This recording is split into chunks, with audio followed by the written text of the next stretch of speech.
안녕하세요.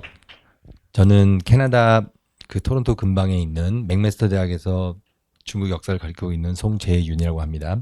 여러분과 오늘 이렇게 만나 뵙게 돼서 정말 기쁘고 반갑습니다. 오늘 제가 여러분들께 드릴 강의는 제목을 현대 중국의 슬픈 역사라고 해봤는데요.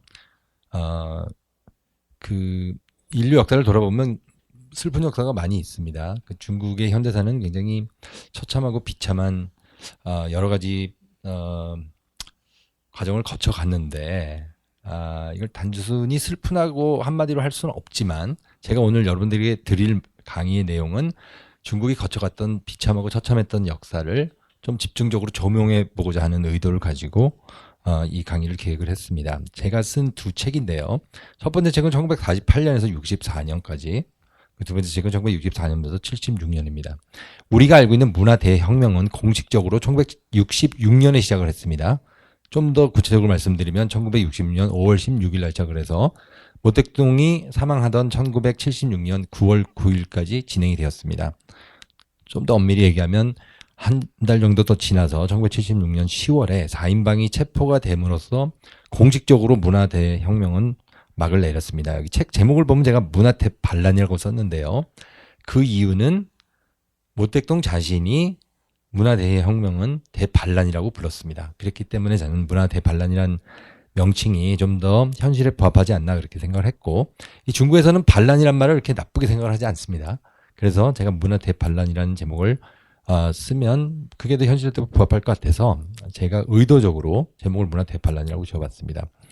자, 그리고 우리가 중국 현대사를 공부를 할 때 여러 가지 방법을 통해서 접근할 수가 있지만 크게 시기적으로 나눠보면 1949년부터 76년까지는 사회주의 건설 혁명의 과정이라고 볼 수가 있고요.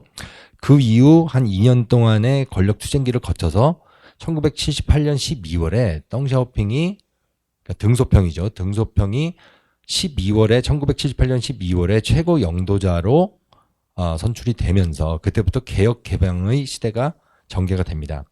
첫 번째는 사회주의 건설 혁명이라고 할 수가 있고요. 두 번째는 개혁 개방의 경제 혁명인데, 오늘날 중국은 지금도 개혁 개방의 경제 혁명 시기를 거쳐가고 있다고 할 수가 있습니다. 그래서 마오쩌둥에서 덩샤오핑으로 가는 이 역사를 좀 더 일목요연하게 보기 위해선 중국을 이렇게 두 시기로 나눠서 일단 보는 것이 중요하고요. 그래서 49년부터 76년까지, 그 다음에 78년부터 현재까지 이렇게 나눠서 보면 좀 쉽게 접근할 수가 있습니다. 이 중국 현대사를 또 이해하기 위해서 사건 중심으로 접근해 볼 수가 있는데요. 중국 현대사의 3대 사건을 제가 말씀을 드리겠습니다. 그러니까 중국 현대사를 공부할 때 우리가 큰 사건을 중심으로 탐구를 해보면 굉장히 손쉽게 중국 현대사를 이해할 수가 있죠. 그 세 사건은 첫 번째는 대약진 운동이고, 두 번째는 문화 대혁명이고, 세 번째는 개혁 개방입니다. 그러니까 중국은 1949년 10월 1일에 건국이 되었습니다. 그리고 1950년대 사회주의 혁명 과정을 거쳐가죠. 그 전에 있었던 사회체제를 무너뜨리고 대규모의 집산화를 통해서 중앙정부가 명령경제로 이 경제 시스템을 끌고 가는 사회주의 혁명 운동을 거쳐가게 됩니다. 그래서 1950년대에 굉장히 많은 정치 투쟁이 있었고요. 그 결과 세 개의 커다란 사건이 발생을 하는데, 첫 번째는 대약진 운동이고, 두 번째는 문화 대혁명이고, 세 번째는 개혁 개방입니다. 여기서 우리가 주목해야 되는 것은 바로 정치적 리더십의 중요성인데, 대약진 운동도 중앙정부가 계획을 해서 만들어낸 정치 혁명이었고요. 문화 대혁명도 모택동이라는 최고 영도자가 시작을 해서 전 중국이 큰 소용돌이에 휘말려 들어간 사건이었습니다. 개혁 개방도 중앙정부의 리더십 변화에 의해서 만들어진 위로부터의 경제 혁명이라고 할 수가 있습니다. 자, 그래서 우리가 이 리더십의 중요성을 좀 더 염두에 뒀으면 좋겠고요. 구체적으로 그 역사적 사건으로 들어가기 전에 제가 보기에는 오늘날 중국은 과연 어떤 나라인지 우리가 몇 가지 에피소드를 통해서 한번 살펴봤으면 합니다. 불과 한 두세 달 전이죠. 그 상하이 지역이 완전 봉쇄가 됐습니다. 중국은 지금 제로 코로나 팔러시를 채택하고 있기 때문에 단 한 명의 감염자도 용납하지 않겠다는 중앙정부의 의지에 따라서 굉장히 과격하고도 전면적인 제로 코로나 정책을 취해왔습니다. 그런데 이 오미크론이 막 확산세를 보이니까 시진핑 총서기가 명령을 내려서 상해 지역을 통째로 감금해버리는 사건이 발생을 했습니다. 이때 상해 지역에 있는 사람들의 총 인구수는 2,600만 정도인데요. 2,600만이라고 하면 한국으로 치면 이제 서울과 경기도를 포함한 수도권 전체 인구가 거의 맞먹는 수준이죠. 대만의 인구보다 많습니다. 2,300만 명. 그리고 호주 인구보다도 많은데요. 그렇게 많은 사람들이 밀집해 살고 있는 상해 지역을 통째로 봉쇄를 할 수 있는 나라가 중국입니다. 이거는 다른 나라에서는 상상을 할 수가 없는데요. 중국은 그러한 막강한 능력을 가지고 있습니다. 그 경찰력과 군사력과 그다음에 행정력을 가지고 사람들을 이런 식의 어떻게 보면 우리가 납득할 수 없는 노예적이고 그리고 이 구속적인 삶인데 이 삶으로 몰아넣을 수가 있습니다. 이때 사람들이 겪었던 고통은 굉장히 많은 기록을 통해서 앞으로도 남겨질 텐데요. 많은 사람이 자살을 하기도 했고 많은 사람들이 거의 광기에 휩싸이기도 하고 뭐 하여튼 굉장히 많은 문제가 있었죠. 굶주리는 사람도 있었고 병원에 가지 못해서 죽는 사람도 있었고 그런 무리한 정책인데도 불구하고 이 정책을 거의 2달 동안 끌고 왔습니다. 사람들은 갇혀 있고 거의 날마다 그 PCR 테스트를 받으면서 거의 감시받고 만약에 이 확진자로 판명이 나면 집안에서 끌려 나와서 이 확진자들만 모아놓는 강제 수용소 같은데 수감이 됐습니다. 근데 그 환경도 굉장히 열악하죠. 비위생적이고 그리고 그들이 키우던 애완동물은 뒤에 남아가지고 애완동물 또 대학살 같은 게 일어나고 그게 또 인터넷을 통해서 전 세계에 알려지고 막 그랬던 이 현실만 봐도 중국은 우리와 굉장히 다른 나라라는 걸 우리가 인지할 필요가 있습니다. 그럼 어떻게 다른 나라냐? 중국은 기본적으로 중국 공산당이 리드하는 나라입니다. 중국 공산당은 우리가 생각할 때 자유민주국가에 있는 정당과는 굉장히 성격이 다릅니다. 중국 공산당은 오늘날 중화인민공화국을 무력을 통해서 만든 정당이고요. 그 정당의 구성원은 현재 9,500만에 달합니다. 그러니까 전 인구의 한 7%, 8% 정도 되는데요. 중국엔 다른 정당이 없느냐? 있습니다. 다른 정당이 형식적으로 있는데 중국 헌법에 의하면 이 정당들은 중국 공산당의 영도 하에 놓여 있는 정당들입니다. 하위 정당들입니다. 그러니까 중국 공산당을 뭐 반대하거나 비판할 수 있는 야당이 아니고 중국 공산당에 종속돼 있는 하위 정당이라고 할 수가 있고 지극히 형식적인 정당입니다. 이 정당들도 전부 다 중국 공산당이 내거는 정치 이념을 그대로 답습하고 따라야만 하는 의무가 있습니다. 자, 그래서 중국 공산당이 지배하는 나라가 바로 중화인민공화국입니다. 그 구성을 우리가 좀 더 쉽게 설명을 해보면 이건 약간 옛날 통계라서 이런 통계는 좀 더 이 인구는 14억을 이미 넘었고 중국 공산당원은 9,500만 명을 초과했습니다. 이런 식으로 이제 어떤 피라미드 구조를 갖추고 있고 맨 위에 국가 주석이 놓여 있습니다. 여러분 저번 주에 미국 하원 의장인 낸시 펠로시가 대만에 갔던 장면을 기억하십니까? 낸시 펠로시가 대만 타이베이에 있는 숭산공항에 내리자마자 시진핑 주석을 정면으로 공격을 했습니다. 그때 무슨 말을 썼냐면 영어로 오타크러시란 말을 썼거든요. 전 세계는 지금 오타크러시와 디마크러시가 싸움을 하고 있다. 근데 저는 이제 그걸 굉장히 그 장면을 흥미롭게 봤습니다. 왜 낸시 펠로시가 굉장히 노회한 정치인인데 하필이면 오타크러시란 말을 썼을까? 오타크러시를 우리나라 언론에서 그냥 독재라고 번역을 했어요. 근데 저는 독재 이상의 의미가 있다고 생각합니다. 사전을 찾아보면 1인 지배를 의미합니다. 1인 지배. 그러니까 전 세계가 1인 지배와 민주주의 투쟁에 지금 봉착해 있다. 그래서 우리는 이 상태에서 아주 강건한 민주주의, 건강한 민주주의를 유지하고 있는 대만을 지지하겠다. 이렇게 선언을 했어요. 근데 오타크러시란 말을 썼던 이유는 낸시 펠로시가 보기에 중국은 단 한 명의 정치적 야심가에 의해서 움직이는 불합리한 나라라는 비판이 깔려 있습니다. 그게 이제 러시아도 그렇죠. 지금 이제 우크라이나에서 전쟁을 하는데 우크라이나 전쟁을 푸틴의 강력한 권력 의지를 빼고는 설명할 수가 없죠. 마찬가지로 중국 공산당이 오늘 직면하고 있는 이 정치적 현실도 시진핑이라는 한 명의 막강한 영도자 그 사람을 제외하고는 우리가 이해할 수가 없습니다. 이 전통은 더 소급해 보면 중화 제국의 역사로 연결될 수도 있고 좀 현대에서 찾아보면 모택동이라는 정말 막강했던 영도자 그 사람을 답습하고 있는 시진핑까지 이어질 수가 있습니다. 그래서 한 명의 국가주석이 있고 그 국가주석을 떠받치고 있는 정치국 상무위원회가 있고 그 상무위원들 7명이 있고요. 때로는 9명까지도 이제 될 수가 있습니다. 그리고 정치국 위원 25명이 있고 이런 식으로 이제 피라미드 구조로 만들어진 강력한 레닌주의 국가입니다. 이 레닌주의 국가라고 하는 이유는 중국이 볼셰비키 혁명을 이끌었던 블라디미어 일리시 레닌의 이론에 따라서 만들어진 이 공산주의 국가이기 때문입니다. 이제 이 피라미드 구조를 보면 좀 더 명확하게 알 수가 있는데요. 공산당 총석이 시진핑 총석이가 있고 그 밑에 17명의 정치국 상무위원, 그 다음에 정치국 위원 25명, 그 다음에 중앙위원 205명, 지금은 좀 이제 좀 더 많은데, 하여튼 이런 식의 피라미드 구조를 갖추고 있습니다. 그럼 이 사람들이 무엇을 하는지 우리가 좀 볼 필요가 있는데요. 중국에서 최고의 헌법기관이라고 할 수 있는 데는 전국 인민 대표 대회입니다. 이 인민 대표 대회에 대략 한 3,000명 정도의 대표들이 있는데, 이 대표들이 중앙정부에서 발의한 정치 안에 대해서 이제 이 투표를 하죠. 이 투표가 이런 식으로 나옵니다. 대개 보면 2018년 3월 11일에 2,958명이 찬성표를 던지고 반대가 2표고 기권이 3표.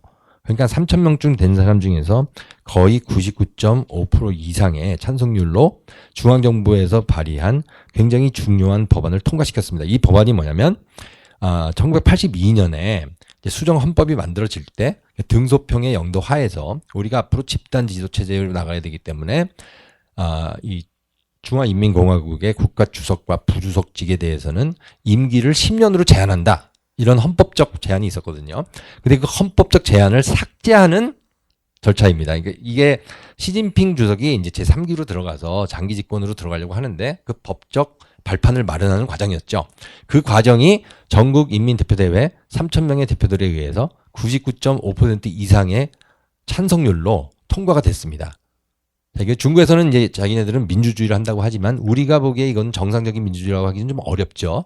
왜냐하면 그런 것 같아요. 사람들은 어디를 가나 다양한 생각을 갖게 마련이고 지역에 따라서 직종에 따라서 이해관계가 다르기 때문에 전부 다 사람들이 나눠져서 갈등을 하는 게 자연스럽고 그렇게 갈등하는 사회를 우리가 민주주의라고 하죠. 그래서 사상의 시장에서 이념의 시장에서 사람들이 서로 경쟁을 하고 그 결과 정당이 만들어지고 정당들이 투쟁을 하고 그러다 보니까 기껏 해봐야 뭐 51대 49의 확률로 누가 당선이 된다든지 이게 더 자연스러운데 중국에서는 그렇지 않죠. 자, 또 하나 그럼 좀 더 이제 구체적으로 법을 보면 바로 이 헌법입니다.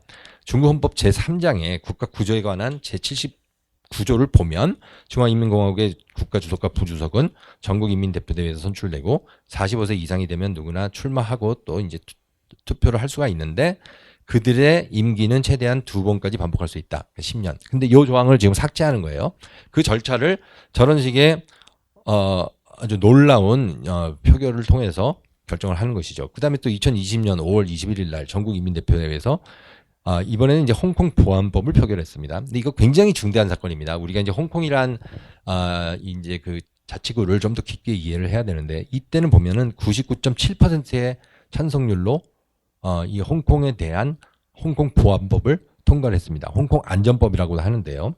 홍콩은 중국 헌법에 따라서 자치행정구로 인정되고 있습니다. 그리고 1997년에 영국으로부터 이 홍콩을 이양받을 때 등소평이 전 세계에 대해서 약속을 한 게 있습니다. 그게 뭐냐면 홍콩은 홍콩 자체의 미니 헌법이라고 할 수 있는 기본법에 따라서 50년 동안 자치구로 내버려 두겠다 이거였습니다.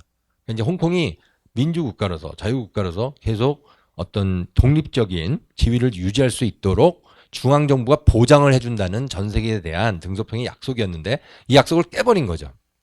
2020년에. 이거 굉장히 놀라운 결정입니다. 그걸 깨버리니까 그 다음에 어떻게 됐냐면 대만에서 차잉원 그 총통이 압도적인 표차로 거의 800만 표 이상의 표차로 당선이 돼서 재임이 됐는데요.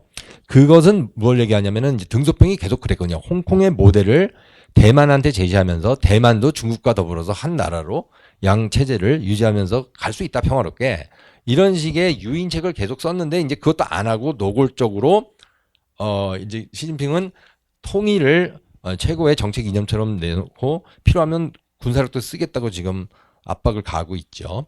근데 이게 이제 현실입니다. 근데 이게 중국에서 지금 오늘 진행되는 이 정치 현실입니다. 그래서 우리가 중국을 단순히 우리와 비슷한 나라라고 착각을 하면 안 되죠. 실제 우리가 중국을 가면 어떻게 보면 좀 자유로운 나라처럼 보이기도 해요.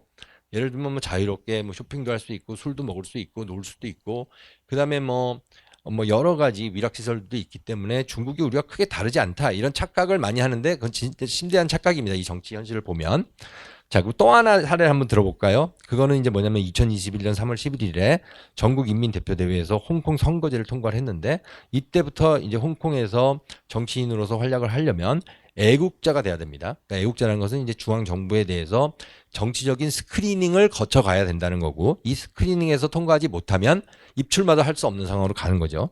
그러니까 홍콩의 민주주의는 이로써 사망을 했습니다. 2019년부터 굉장히 많은 홍콩 사람들이 나와가지고 어마어마한 시위를 했죠. 200만이 몰려나왔으니까 홍콩 인구의 거의 3, 4명 중 1명이 이제 시위에 참가를 했고 제가 이제 홍콩 학생들과 이메일을 통해서 많은 대화를 나눴는데 이 학생들의 입장에서 보면은 이 중국 정부를 자기네가 인정할 수 없다는 거죠. 그러니까 이제 홍콩 사람들은 기본적으로 자기가 갖고 있는 아이덴티티가 중국 사람이 아니다 이렇게 생각하는 사람이 굉장히 많습니다. 그러니까 이제 또 이제 대륙에 있는 사람들이 홍콩 사람들이 전부 다 서양 문명에 의해서 아니면 그 영국의 통치를 받다 보니까 영국의 하수인으로 전락해버린 반애국적인 사람들이다. 또 이렇게 생각해서 홍콩 사람들에 대한 아주 그 어떤 뭐라 그럴까요? 경계심이나 혐오감 같은 거를 숨기지 않는데요. 그 결과가 이런 포결로 나오는 겁니다. 이번에는 한 명이 실수를 한 것 같아요. 여기 보면 이제 기권이 나오는데 기권 한 표 빼놓고는 반대표가 하나도 없죠. 그러니까 이걸 우리가 통계를 내보면 99.97%의 찬성입니다. 이런 식의 통치 구조를 가능하게 하는 근거가 무엇인가 살펴보면 바로 중국 헌법입니다. 그래서 우리가 중국을 이해하려면 기본적으로 중국 헌법이 어떻게 짜여져 있는지를 좀 깊이 살펴봐야 됩니다. 중국 헌법을 보면 참 재밌는데요. 저는 재밌다고 하는 이유가 세계는 다양한 형태의 국가가 있고 그 국가마다 다양한 이념이 있죠. 중국도 그 일부라고 보면 아주 이게 흥미롭습니다. 중국의 헌법을 보면 우리 헌법 아니면 미국이나 독일의 헌법과 비교해봤을 때 굉장히 특별한 차이가 있는데 그것은 뭐냐면 중국 현대사에 대해서 중국 정부가 강력한 유권 해석을 제시하고 있다는 것입니다. 여기서 제가 말하는 유권 해석이란 국가가 국가 권력을 이용을 해서 올바른 정치 해석을 국민들한테 가르친다는 것이죠. 그러니까 사상의 다양성이 인정되지 않는 나라가 바로 중국입니다. 헌법 전문에 뭐라고 쓰여 있냐면 마르크스 레닌주의 마오쩌둥 사상, 덩샤오핑 이론, 그다음에 3가지 대표 중요 사상인데 이것은 장저민이라는 그 이제 90년대 공산당 그 총서기가 제시했던 이론입니다. 그리고 시진핑 시대 비전, 이건 시진핑 사상이죠. 이러한 개인들의 사상을 국가의 이념으로 명기를 해놨습니다. 이것도 굉장히 특이하죠. 그리고 이 이념을 한마디로 요약을 해서 제시한 것이 바로 인민민주 전정 혹은 인민민주 독재인데요. 제가 슬픈 중국 제1권에서 인민민주 독재라는 부제를 뽑았던 이유가 바로 그것입니다. 중국 헌법을 보면 인민민주 독재란 말이 굉장히 중요한 컨셉으로 제시가 되어 있습니다. 좀 이따가 인민민주 독재가 과연 무엇인지 여러분들께 말씀드리도록 하겠습니다. 그리고 또 하나는 민주 집중제인데요. 이것은 그 소련의 레닌이 제시했던 통치 이념입니다. 민주 집중제가 무엇인지, 인민민주 독재가 무엇인지 좀 이따 살펴보기로 하고요. 일단 중국 헌법에 제시되어 있는 중국 현대사에 관한 중국 공산당의 유권 해석이 과연 어떻게 구성되어 있는지 살펴보도록 하겠습니다. 헌법을 읽어보면 이렇습니다. 중국은 세계상 가장 유구한 국가 중에 하나이다. 중국의 각족 인민이 함께 광희찬란한 문화를 창조했으며 영광스러운 혁명 전통을 유지해왔다.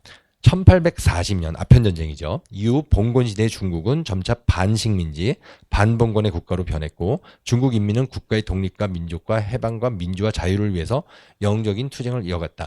20세기에는 하늘 땅이 뒤집히는 위대한 역사적 변혁이 발생했고 1911년 신의 혁명입니다. 손중산, 그러니까 손야센이라고 또 하기도 하죠. 손문, 그러니까 순원, 이 사람이 영도한 신의 혁명은 봉건 황제 체제를 철폐하고 중화인민국을 확립했다. 하지만 중국 인민은 제국주의와 봉건주의를 반대하는 역사 임무를 완성하지 못했고 그 결과 공산당, 중국 공산당, 마오쩌둥을 영수라는 중국 공산당이 투쟁을 거쳐서 내전을 거쳐서 1949년에 비로소 이 위대한 중화인민공화국을 만들었다. 그래서 중국 인민은 국가의 권력을 장악하여 국가의 주인이 됐다. 이런 식의 거대한 혁명 서사입니다. 이 혁명 서사를 헌법 전문에 맨 앞에 배치를 하고 모든 사람으로 하여금 이 사실을 숙지하도록 하죠. 그래서 중국 중화국민 중화인민공화국 성립 이후 중국은 점진적으로 신민민주주의를 통한 사회주의 과도기를 거쳐갔고 생산수단의 사회주의 건설은 이미 완성됐는데 인간이 인간을 착취하는 제도는 또 소멸됐지만 아직도 부족하기 때문에 계속 혁명을 이어나가야 된다 이렇게 얘기를 합니다. 자, 그래서 여기서 보면은 이제 헌법에 나와 있는 마르크스 레닌주의, 마오쩌둥 사상, 덩자핑 이론 세 가지 중요 대표 사상, 과학 발전관, 시진핑 시대의 중국 특색 사회주의 사상 등등을 우리가 계속 계승을 해서 혁명을 앞으로도 계속 이어가야 된다 이렇게 얘기를 합니다. 자, 그래서 우리가 중국이 보면 굉장히 강력한 정치 이념을 표방하고 있는 국가라는 걸 알 수가 있죠. 여러분 한번 미국의 헌법이나 독일의 헌법을 본 적이 있습니까? 미국의 헌법을 보면 헌법 서문이 굉장히 간단합니다. 굉장히 간단하죠. 독일은 더 간단합니다. 왜냐하면 굉장히 다양한 집단, 다양한 사람들이 살고 있는 국가의 헌법을 만들 때는 정부가 나서서 어떤 가치를 가리키거나 설파할 수 없다는 자유주의 정신에 입각하고 있기 때문입니다. 근데 이제 중국은 반자유주의 국가이죠. 자유주의를 죄악시합니다. 그러니까 국가가 방향을 제시하고 사람들을 끌고 가야 된다고 생각하는 독재 국가이기 때문에 그런 것이죠. 자, 헌법 제1조 총강에 이런 말이 있습니다. 중화인민공화국은 노동자 계급이 영도하는 노동자 농민의 연맹에 기초한 인민민주 독재의 사회주의 국가이다. 크게 써놨어요. 그리고 사회주의 제도는 중화인민공화국의 근본 제도이고 중국 공산당의 영도는 중국 특색 사회주의의 가장 본질적 특징이다. 그 어떤 조직 혹은 개인의 사회주의 제도의 파괴 활동은 모두 금지된다. 바로 이 규정에 따라서 홍콩에서 시위가 일어났을 때 북경에서 움직이기 시작했죠. 홍콩은 중국 헌법에 따르면 중국의 일부이기 때문입니다. 그래서 일국 양제를 보장했던 중국 공산당이 일국 양제를 허물고 결국 홍콩의 그 정치적 자유를 제약하는 홍콩 보안법을 만들었던 것이죠. 그래서 또 하나 나오는 게 제3조를 보면 민주집중제의 원칙이 나옵니다. 그러니까 국가기구는 민주집중제의 원칙을 실행하고 전국인민대표대회와 각급의 인민대표대회는 민족 선거를 통해서 구성되며 인민에 대해 책임을 지고 인민의 감독을 받고. 자, 그런데 민주집중대란 말이 무엇인가? 레닌이 구체적으로 20세기 초반에 말했던 제창했던 정치 이념인데 그 내용을 보면 아주 간단합니다. 자, 모든 사람들이 참여를 해서 열린 토론을 하되 당론이 정해지면 모두가 따라야 된다는 것입니다. 좀 무섭죠. 일단 어떤 정책을 수립하거나 아니면 국정의 방향을 정할 때 모든 사람들이 개방적인 토론 활동을 통해서 자기 생각을 설파할 수 있지만 당론이 정해지면 모두가 일사불란하게 그 당론에 따라야 된다. 그러니까 공산당의 영도력을 그대로 믿고 따라야만 된다는 어떤 맹목적 복종의 논리가 밑에 깔려 있습니다. 이건 이제 우리는 받아들일 수 없는 건데요. 그래서 민주집중제에서 강조점은 집중에 있습니다. 집중, 일사불란한 집중. 그래서 집행 과정의 중앙 집권화를 말하는 거고요. 더 강력한 정책 추진을 위한 어떤 혁명 이론이라고 할 수가 있습니다. 이 두 가지가 중국 정치를 이해하는 키워드입니다. 이 두 가지를 이해하지 못하고서는 중국을 우리가 이해할 수 없는데요. 자, 그래서 구체적으로 들어가서 보면 우리 헌법과 아주 큰 차이를 보입니다. 그 차이가 뭐냐면 우리는 너무나 자연스럽게 상권 분립을 말을 하죠. 권력은 분립돼야지 타락을 막을 수 있고 권력의 집중과 전횡을 막을 수 있어서 반민주 정권의 출현을 막을 수 있다. 이게 바로 근대 입헌주의 사상의 기초인데요. 우리는 그거를 어렸을 때부터 배워가지고 자연스럽게 중국도 상권 분립이 되어 있을 거라고 생각하지만 중국에서 상권 분립이 금치거가 되어 있습니다. 권력 분립이. 그래서 입법부와 행정부의 통합을 강조를 합니다. 이것은 이제 중국어로 얘기를 하면 의행합일인데요. 의회와 행정부의 합일. 그리고 행정부와 사법부는 전국인민대표대회에 종속이 되고 행정, 입법, 사법의 권력이 중앙 정부의 그러니까 이제 그 중국 공산당이 영도하는 중앙 정부에 모두 귀속되어 있는 단일체 국가의 이상을 표명하고 있습니다. 자, 이게 바로 중국입니다. 이것은 인민민주 독재와 민주집중제의 당연한 귀결이라고 할 수가 있고요. 그래서 현실상 국가 권력의 핵심은 중공중앙상무위원회이고 중공중앙상무위원회에 바로 그 시진핑이라는 일개인의 정치력에 또 이제 그 복종을 해야 되는 상황이기 때문에 낸시 펠로시가 오타크라시라고 1인 지배라고 불렀던 건 상당히 정확한 묘사인 것 같아요. 자, 이런 과정을 우리가 이해를 하고 그러면 이제 중국이 어떻게 만들어졌는지 역사적인 설명으로 들어가도록 하겠습니다. 오늘날 중국은 바로 인민민주 독재와 민주 집중제 그리고 또 공산당의 강력한 영도에 의해서 움직이는 나라입니다. 실제로. 그런데 이제 그 과정이 어떤 험난한 역사적 경로를 통해서 만들어졌는지 우리가 좀 돌아볼 필요가 있습니다. 일단 1950년대를 통째로 한번 볼 필요가 있는데요. 중국은 1949년 국공 내전을 통해서 만들어진 나라입니다. 그러니까 이제 국공 내전은 또 이제 굉장히 거대한 이제 전쟁인데 국민당 장개석이 리드하는 국민당과 모택동이 리드하는 공산당이 맞부딪혔던 거죠. 당과 당이 싸웠는데 어떻게 내전이라고 할 수 있는가? 이제 국민당도 그렇고 공산당도 그렇고 강력한 군사력을 가진 군 조직이었습니다. 당이 먼저 정치 조직으로 만들어지고 그들의 이상을 실현하기 위해서는 군사력이 필수 불가결하다고 생각을 해서 이미 초기부터 군대를 만들고 그 군대를 통해서 영토를 장악을 했죠. 영토를 장악한 결과 중국이 만들어졌습니다. 자, 여러분 그 대한민국이란 나라가 만들어지는 과정을 한번 돌아봤으면 좋겠는데요. 우리가 일제로부터 해방이 된 다음에 유엔 감호하에 1948년 5월 10일 날 총선거를 거쳐가게 됩니다. 그 선거 결과 유엔에서 철저히 감지를 해보니까 이게 민주적으로 만들어진 선거이고 그렇기 때문에 대한민국에서 세워진 이 정부는 합법정부라고 유엔이 승인을 했습니다. 그러니까 대한민국이 만들어질 때 가장 중요한 정치적 절차 아니면 법적 절차는 바로 선거였죠. 선거를 통해서 민의가 수렴된 결과 대한민국이란 나라가 만들어진 겁니다. 중국은 그 과정이 없어요. 왜냐하면 모택동과 장개석이 싸움을 했고 싸움하는 과정에서 처음에 이제 만주 쪽에서 전투가 벌어졌는데 장개석이 만주를 통치를 장악을 했습니다. 이제 여러 가지 그건 이제 제 1권에서 설명을 해놨는데 보면은 그 다음에는 이제 북경을 에워싸면서 똑같은 압박을 가했을 때 북경에 이제 그 국민당 총사령관이었던 이제 후조이라는 사람이 있어요. 이 사람이 투항을 합니다. 그래서 통째로 이제 북경을 헌납을 했죠. 그러니까 이제 북경이 들어오고 이런 식으로 공산당이 군사적으로 점령을 한 겁니다.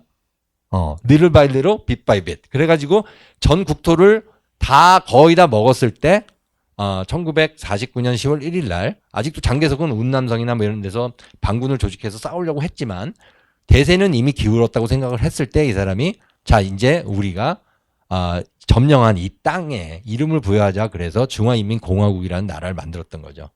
그러니까 우리랑은 굉장히 다른 과정을 통해서 만들었다는 것을 우리가 명확히 알아야 돼요. 중국은 또 한 번 1989년에 군대를 보내서 그 천안문에서 시위하던 사람들을 탱크로 갈아엎었죠. 그때 그 논리도 그겁니다. 우리가 군사력으로 점령했던 땅인데 니네가 무슨 권한으로 우리한테 도전을 하느냐 이런 논리가 밑에 깔려 있어요. 군대가 나설 때 사람들이 꼼짝을 못합니다. 그럼 어떻게 해야 되느냐? 군사력을 일으켜서 군대를 조직해서 다시 전쟁을 해가지고 뺏으면 되는 거 아니냐 니네들이. 이건 뭐냐면요. 중국 왕조사가 그렇게 유지되어 왔습니다. 잘 생각해 보세요. 중국은 전통적으로 이 왕조 체제를 계속 유지하면서 내려갔는데 한 조대가 무너질 쯤 되면 반군이 일어나서 군사적으로 점령을 하는 겁니다. 그리고 그 전에 있었던 왕조를 허물어 버리죠. 그러니까 명나라의 숭룡제가 올라가서 자살을 하죠. 그러고 나서 만주족이 들어오니까 군사적으로 점령한 다음에 계속 전투를 합니다. 전투를 해가지고 다 물리치고 나니까 청나라가 세워지는 거예요. 이제 그 논리가 그대로 유지되고 있다는 걸 알아. 그렇게 알면 중국이 그렇게 이해하는데 어렵지도 않아요. 근데 그걸 알아야 되고 이 사람들이 그런데 군사적으로 점령을 하고 나서 그 다음에 1950년대는 사회주의 건설 투쟁을 거쳐가게 되는 겁니다. 자, 이게 어떤 과정으로 들어가냐면 자, 이제 중국의 이 오성홍기입니다. 오성홍기에서 큰 별은 중국 공산당을 얘기하고요. 나머지 작은 별은 네 가지 계급을 얘기합니다. 그러니까 노동자가 중심이고 그다음에 농민이 있고 소자산가가 있고 그다음에 민족 자산가 계급이 있습니다. 이 네 가지 정치적으로 올바른 계급, 이 계급을 연대해서 만든 나라가 오늘날의 중국입니다. 자, 그래서 이 네 가지 계급을 일컬어서 단 한마디로 표현하면 아주 쉬운데요. 인민입니다. 인민. 인민이 호모사피엔스 전체를 얘기하는 개념이 절대 아니라는 것을 여러분들이 염두에 주셨으면 좋겠어요. 정치적 개념입니다. 인민은. 그럼 인민에 반대되는 말은 뭐냐? 인민에 반대되는 말은 가축이나 동물이 아니고 인민의 반대어는 적인입니다. 영어로 enemies of the people이죠. 인민과 적인의 투쟁. 그러니까 적인은 공산주의 영도력을 반대한다든지 아니면 사회주의 혁명에 반기를 들었다든지 아니면 중국 공산당을 비판한다든지 뭐 이런 사람들을 전부 다 통째로 모아서 적인이라고 할 수가 있습니다. 그러니까 적인이 다수 공민이란 말도 쓰는데요. 공민은 뭐 이제 공공인민이죠. 그러니까 이제 정치적으로 인민을 얘기할 땐 공민이라고 얘기하는데, 예를 들면 이제 공민은 투표권을 갖는다 이럴 땐 공민이라고 쓰고, 크게 얘기하면 인민과 적인이라고 나눌 수 있습니다. 중국 학생들이랑 대화를 한번 해보세요. 교과서에서 다 배웠어요. 초등학교 때부터 중학교 때부터 고등학교 때. 인민의 정의가 뭐냐고 물으면 이렇게 얘기를 합니다. 인민은 정치적으로 포용될 수 있는 국가관을 제대로 갖춘 그런 사람들을 말한다. 그럼 적인은 뭐냐? 그 반대자들을 얘기한다. 그래서 이 개념이 우리가 흔히 인민이라고 하면 호모사피엔스 아니면 인간, 인류 이런 식으로 착각할 수 있는데 그게 아니라는 거 알아야 돼요. 중국 사람들은 그렇게 생각 안 합니다. 그거가 중요하고, 그래서 인민이 단합해서 인민의 적에 대한 투쟁을 벌린 역사를 1950년대 계급투쟁이라고 할 수가 있습니다. 자, 그러면 적인이 누군지 구체적으로 말씀드릴게요. 전통시대 지주들, 땅을 가지고 있었던 사람들. 이 사람들은 토지를 전부 다 몰수당하고 적인으로 몰려서 처형됐습니다. 처형된 인구수는 100만에서 많게는 300만, 더 많게는 500만 이상이 됐다고 얘기를 해요. 근데 전통적으로 중국 공산당에서 얘기할 때는 1950년대 한 100만 정도의 지주계층을 죽였다고 얘기를 합니다. 죽여야 되는 거예요. 이 사람들은 적인이기 때문에. 그리고 또 부패한 외국인들, 자산계급. 그러니까 중국이 이제 자본주의가 발달된 사회는 아니었기 때문에 1950년대 초반에 보면 상해나 일부 지역에서 자본가들이 있었습니다. 이 자본가들이 전부 다 전 재산을 몰수당하고 또 그다음에 공개적인 처형을 당했죠. 그다음에 국민당 부역자들 절대 용납될 수 없습니다. 일제 부역자들 용납될 수 없죠. 그리고 반혁명 분자, 그러니까 공산당의 반기를 들고 투쟁했던 사람들, 이제 공산당이 승리를 한 다음에 이 사람들을 거의 의식 어떤 그 세레모니를 하듯이 처형을 했습니다. 그 처형을 하고 또 토지를 뺏어서 토지를 분배를 하는 그런 어떤 계급투쟁을 계속 이어갔습니다. 그게 1950년대 역사죠. 그래서 1940년대 50년도까지 중공이 주도했던 정치운동을 일목요연하게 보면, 일단 1941년 중국 공산당이 연안 지역에서 이제 그 당을 재건하는 운동을 벌이고 있을 때, 그때부터 정풍운동이라는 걸 벌려가지고 당내에 스며들어온 어떤 불순분자들을 제거하는 정치운동을 했습니다. 근데 이게 굉장히 중요한 의미를 가져요. 나중에 문화대혁명까지도 그대로 이어지는 그 똑같은 방법입니다. 그리고 토지개혁운동을 하고 진반운동이라 그래서 반혁명 분자를 진압하는 운동을 또 벌립니다. 1950년부터 53년까지. 그리고 3반, 5반 운동이라 그래서 부패 낭비, 관료주의, 횡령 탈세, 국가정부 유출, 국세 침탈 등등을 전면적으로 청소하는 거대한 정치운동을 또 벌였습니다. 숙반운동이라고 해서 반혁명 세력을 또 제거하는 운동을 하고, 자, 이런 식의 정치운동을 끊임없이 벌린 역사입니다. 중국은. 이 정치운동을 하게 되면 어떻게 되냐면 사람들이 사생활이 없어지죠. 그러니까 사람들이 늘 광장에 모여서 그 어떤 계급 적인을 처형하고 규탄하고 처벌하는 그런 의식에 참여를 해야 됩니다. 그리고 나서 이제 가장 극적인 사건이 발생을 하는데, 그게 다름 아닌 백화 제방 운동이고 그 다음이 반우파 운동입니다. 이 두 운동은 굉장히 우리가 그 다음 아주 중요한 그 대약진 운동의 그 시작을 이해하는데 중요하기 때문에 제가 좀 더 설명을 드리도록 하겠습니다.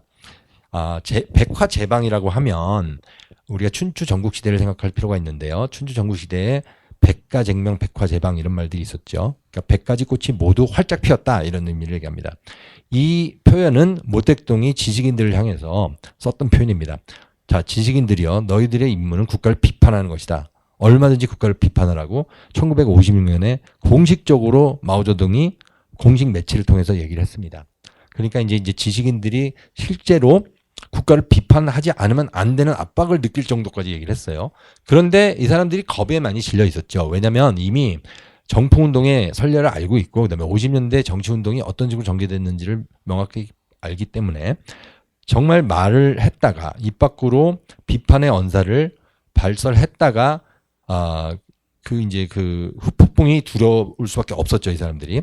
그래서 말을 안 합니다, 사람들이. 말을 안 하니까 모택동이 말을 안 하면 반혁명 문제라는 얘기까지 하면서 압박을 해요. 그러다 보니까 한두 명 말을 하게 되고 결국 사람들이 나와가지고 한 7, 8년 동안 그들이 실제로 겪었던 사회주의 현실을 아주 냉혹하게 비판을 하면서 대자보를 써붙이고 이런 운동이 정말 불이 붙었어요. 그때 중공중앙에서 아주 이 사람들의 활동을 예의주시하면서 언제 우리가 반격을 해서 이 사람들을 다시 잡아넣을 것인가 막 토론을 벌이기 시작합니다. 그때 우리가 너무나 잘 아는 덩샤오핑이 중앙서기처라는 굉장히 중요한 부서가 있어요. 우리로 치면은 뭐 감사원이랑 그다음에 이제 국정원 이런 걸 전부 다 합쳐놓은 정보 조직인데 그 정보 조직의 수장이라고 할 수 있는 덩샤오핑이 끝까지 기다리는 전략을 취합니다. 그러니까 모든 사람이 나와서 정부를 비판하도록 내버려뒀던 거죠. 그래서 그 기간을 계속 연장을 하면서 정말로 정치적 자유를 줘요. 그리고 나서 마지막 순간에 모든 그 이제 반대 세력이 할 말을 했다고 생각하는 순간 덩샤오핑이 이제 반격의 포문을 열고 이 사람들을 향해서 공격을 가하기 시작했습니다. 1957년에서 59년 사이에 당내 우경 분자를 제거하는 정치 숙청을 벌이게 됩니다. 이게 바로 그 유명한 반우파 운동이고요. 반우파 운동의 결과 55만, 공식적으로 55만이 숙청을 당합니다. 여기서 숙청이라는 것은 모두 이제 뭐 죽임을 당했다기보다 정치적인 권한을 전부 다 박탈당하고 집단 농장에 가서 노동 교화형을 거쳐가는 뭐 그런 식의 이제 혹독한 어떤 정치적 탄압이죠. 그래서 실제로 이때 잡혀간 사람들이 모택동이 죽고 나서 76년에 죽고 나서 78년, 80년대 초반에 석방되는 사례가 부지기수입니다. 그러니까 굉장히 20년 넘는 세월을 이 사람들이 거의 자유를 빼앗긴 상태에서 한마디 말도 못하고 강제 노역에 시달리는 삶을 살아야 됐죠. 자, 이 반우파 운동이 굉장히 중요한 사건입니다. 왜 이게 중요하냐면 바로 백화제방 운동을 통해서 이제 모든 이 사람들은 이제 뱀들이란 표현을 많이 써요. 뱀이 동굴에 숨어 있는데 그 뱀들을 전부 다 동굴 밖으로 끌어내는 유인책을 써서 반대 세력을 묘졸이 제압한 후에 아주 강력한 사회주의 혁명을 실시를 하게 됩니다. 자, 이것을 모택동의 언어를 쓰면 양모라고 하는데 우리가 음모라는 말을 많이 알죠. 음모를 꾸미다. conspiracy. 양모는 그 반대말인데 그럼 그 반대말이 뭘까요? 영어로 오픈 컨스피러시라고 쓰는데 사실 제가 보기에 이걸 공공연한 음모라고 하면 안 되고 더 좋은 번역은 제가 보기에 우리가 이제 한문을 공부하는 사람들은 아는데 이 양의 햇빛을 얘기하는 양의 거짓이라는 의미가 있습니다. 그 모는 꾀라는 말이 있죠. 그러니까 거짓 꾀입니다. 모택동이 거짓 꾀를 써서 자기가 반대할 수 있는 잠재적인 정치적 반대자들을 모두 제거하는 그런 조치를 썼죠. 모택동을 정치 구단이라고 보는 사람들이 많습니다. 그런데 그 결과 아주 참혹한 사건이 발생을 합니다. 자, 이게 지금 여러분들이 보시는 이 이미지가 바로 그 백화제봉 운동 당시에 사람들이 대자보를 써서 붙이고 사회주의가 인간의 권리를 완전히 박탈했다, 표현의 자유가 없다, 뭐 이런 식의 비판들을 계속 이어갔죠. 그 결과 이 반우파 운동이 나와서 사람들이 이런 식으로 처형을 당하게 됩니다. 반우파 운동이 전국적으로 큰 캠페인으로 진행이 되면서 지식인들은 이제 숨을 수밖에 없게 됐죠. 더 이상은 정부를 비판할 지식인이 없게 돼버립니다. 이게 굉장히 중요한 사건인데요. 그 결과 대약진 운동이 일어났을 때 대약진 운동은 성공을 하지 못하고 인류사 최악의 대기근으로 귀결돼 버리고 맙니다. 왜냐하면 지식인들의 입을 막아버렸기 때문인데요. 제가 대약진 운동과 또 대기근에서 짧게 설명을 드리고 그 다음에 문화혁명으로 넘어가도록 하겠습니다. 1957년 겨울부터 58년 봄까지 모택동이 굉장히 큰 계획을 세웁니다. 그것은 중국의 사회주의 혁명을 전 세계에서 가장 성공적인, 가장 강력한 집산화를 통한 공산주의 운동으로 격상시키려는 노력이었습니다. 그래서 이제 대규모 대중 동원을 통해서 파격적인 집산화를 추구하게 됩니다. 자, 이 대약진 운동은 쉽게 얘기하면 모택동이 소련을 앞질러서 사회주의 종주국으로 거듭나기 위해서 인간 개개인이 가지고 있는 주관적 요인을 강조를 합니다. 여러분, 주체 사상이 무엇입니까? 중국 공산당이 주관적 요인을 강조했던 것과 조선노동당이 주체 사상을 강조한 게 크게 다르지 않습니다. 마르크스의 정통 이론에 따르면 사회주의는 자본주의가 최고조로 발달을 했을 때 그 다음에 오는 역사적 필연적 과정이라고 했습니다. 그런데 혁명은 역사적으로 발달하지 못한 미발달 상태의 농후 국가인 러시아와 중국에서 일어났죠. 그렇기 때문에 이 사람들은 어떤 컴플렉스를 갖고 있습니다. 자본주의를 거치지 않은 상태에서 자본주의보다 더 앞선 어떤 창조적인 경제를 만들어야 되는데 과연 그 방법이 무엇이겠는가. 그래서 이 사람들은 인간 개개인이 가지고 있는 혁명적 정신, 주관적 요인을 강조하게 된 거죠. 그래서 주체사상이라는 것도 인간이 역사의 주체라는 말이고 주체사상을 좀 한꺼풀만 더 열고 들어가 보면 인간의 주체적 역량은 위대한 수령의 지배 지도력 아래서 가장 효율적으로 발산된다. 뭐 이런 식의 이론까지 만들어내는 것이죠. 그래가지고 모택동이 어떤 인간을 동원을 하고 대중 동원령을 통해서 조직하고 또 정신 무장을 시켜서 홍색 리더십을 통해서 이들을 이끌면 중국이 어떤 나라보다도 더 빨리 성공할 수 있을 거라는 환상을 갖게 된 겁니다. 실제로 그렇게 믿었던 것 같아요. 모택동의 전기를 잘 읽어보면 이 사람이야말로 굉장히 불리한 환경을 역전시켜서 모든 그 혁명투쟁과 전쟁에서 승리를 해온 역사를 실제로 자기가 구현을 했죠. 그러니까 이제 대약진 운동도 가능할 거라고 믿었을 것 같아요. 자, 이게 대약진 운동을 보여주는 포스터들인데 여기 나와 있는 이 합작사는 아직 미발달된 상태의 사회주의 조직입니다. 근데 이 조직을 이렇게 좀 더 정돈된 인민공사라는 조직으로 만들려고 했어요. 인민공사는 적게는 한 2만 명에서 많게는 한 10만 명쯤 되는 사람들을 모두 모아놓고 이 사람들이 여기서 보면 곡물도 생산하고 철강도 생산하고 농사도 짓고 학교, 식당, 타가소, 양로원 모든 시설을 다 갖춘 소규모 국가를 만들어서 자율적으로 사회주의를 실현하고 공산주의에 접근해 간다. 뭐 이런 식의 이상을 구현한 겁니다. 이것을 인민공사라고 했는데요. 중국말로 인민공사를 영어로 번역을 하면 People's Commun이거든요. 그때 커뮤는 모택동이 흠모에 맞지 않았던 그 1871년 노동자들이 만들었던 그 파리 코뮌을 머리에 갖고 있었던 것 같아요. 그래서 이제 이런 식의 커뮤를 만들려고 했고 그 커뮤를 만들면 옥수수가 넘쳐나고 곡물이 넘쳐나고 그래서 더 빨리 더 많이 더 좋게 더 아끼면서 사회주의로 순풍을 타고 갈 수 있고 여기 보면은 자본가들 그다음에 미국 제국주의자들은 전부 다 조난을 당해버리는 그런 그림이 있죠. 그래서 인민공사는 매우 좋은 제도이고 공산주의는 천당인데 인민공사는 그 천당을 가는 교량이다, 달이다. 뭐 이런 식의 포스터가 전국에 나붙었습니다. 그래서 그 결과 어떻게 됐냐면 이거는 이제 그 홍콩 대학에서 그 대기근을 집중적으로 연구해온 디케트 교수의 말인데 1958년에서 62년에 중국은 지옥에 떨어졌습니다. 유토피아 건설을 위해서 모든 것은 집산화됐고 농촌의 인민들은 일자리를 잃고 집을 잃고 땅을 잃고 가진 모든 것과 생활을 잃어버리는 무시무시한 현실이 나왔습니다. 이 무시무시한 현실은 우리가 인류가 앞으로 두고두고 공부를 하면서 그 원인을 추적해 봐야 됩니다. 근데 그 원인을 중국 사람들도 다 그 당시에 분석을 해서 파악을 하고 있었어요. 이때 농업과 공업을 동시에 발전을 하려고 했는데 그렇게 하려면 조직을 군사화하고 행동을 전투하고 생활을 집체하고 이런 식으로 모든 사람들이 합심을 해서 일심동체로 혁명운동을 벌리면 가능할 거라고 했지만 그게 가능하지가 않았죠. 자, 그래서 이게 여러분들이 보는 이제 고민의 모습인데 이런 생산량을 마구마구 높여가면서 경쟁적으로 여러 지역이 이 대약진의 몽상에 빨려들었습니다. 그래서 이제 산업화를 위한 광적인 폭주가 시작이 됐는데 58년 가을에 60만 개 정도의 뒷마당 용광로가 전국에 생겨납니다. 뒷마당 용광로가 보고 있는 바로 이건데요. 자, 여러분 생각해 보십시오. 우리가 포항 제철을 만들었죠. 그리고 이제 우리가 이 제철을 하기 위해서 어떤 과정을 거쳐가야 되는지 좀 생각을 해보면 첫 번째 가장 중요한 게 철광석 아닙니까?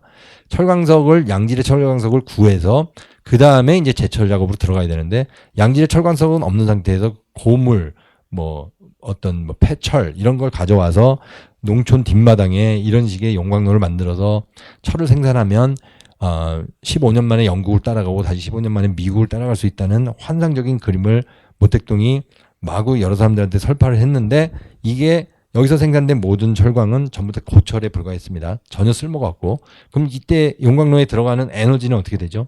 그 에너지는 그냥 완전히 헛쓴 거죠.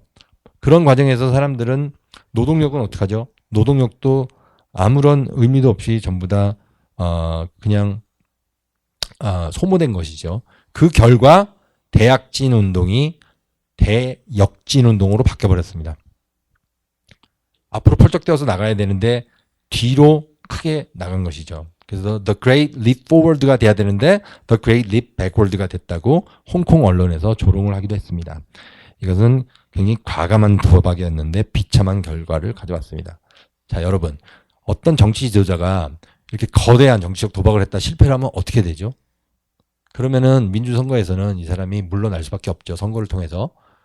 모택동은 어떻게 되냐면은 자기가 인정을 했습니다. 좋다. 내가 만든 이 대약진의 꿈이 현실적으로 실현되지 않았다. 그리고 그 밑에 있던 사람들이 분석을 해봤어요. 왜 그랬나 보니까 여러 가지 이유가 있습니다. 이 공동식당을 한번 예를 들어볼까요? 여러 사람들이 모여가지고 밥을 먹게 되면 기본적으로 굉장히 에너지를 효율적으로 쓰고 음식도 많이 아낄 수 있었다고 생각을 했는데 현실은 전혀 그렇지가 않았어요. 왜냐하면 어떤 사람은 실제로 이 사회적으로 조사를 해보면 밥 한 끼 먹기 위해서 3, 4km를 늘 걸어 다녀야 되는 사람들이 발생을 합니다. 식당 주변에 있는 사람들은 좀 가면 가까우니까 되지만 마을을 2만 명 정도가 만들고 또 뭐 공동식당이 멀게 위치가 멀 수도 있잖아요. 그럴 경우에는 밥 한 끼 먹으려고 3, 4km를 늘 걸어 다녀야 되는 일들이 비일비재했습니다.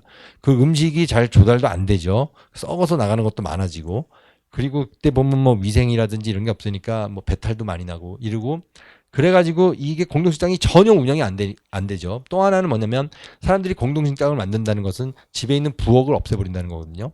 전통적으로 중국 농민들은 부엌을 가지고 살아왔습니다. 근데 그게 굉장히 중요한 의미가 있어요. 집안에 부엌이 있으면 불을 떼죠. 불을 떼면 온기가 있습니다.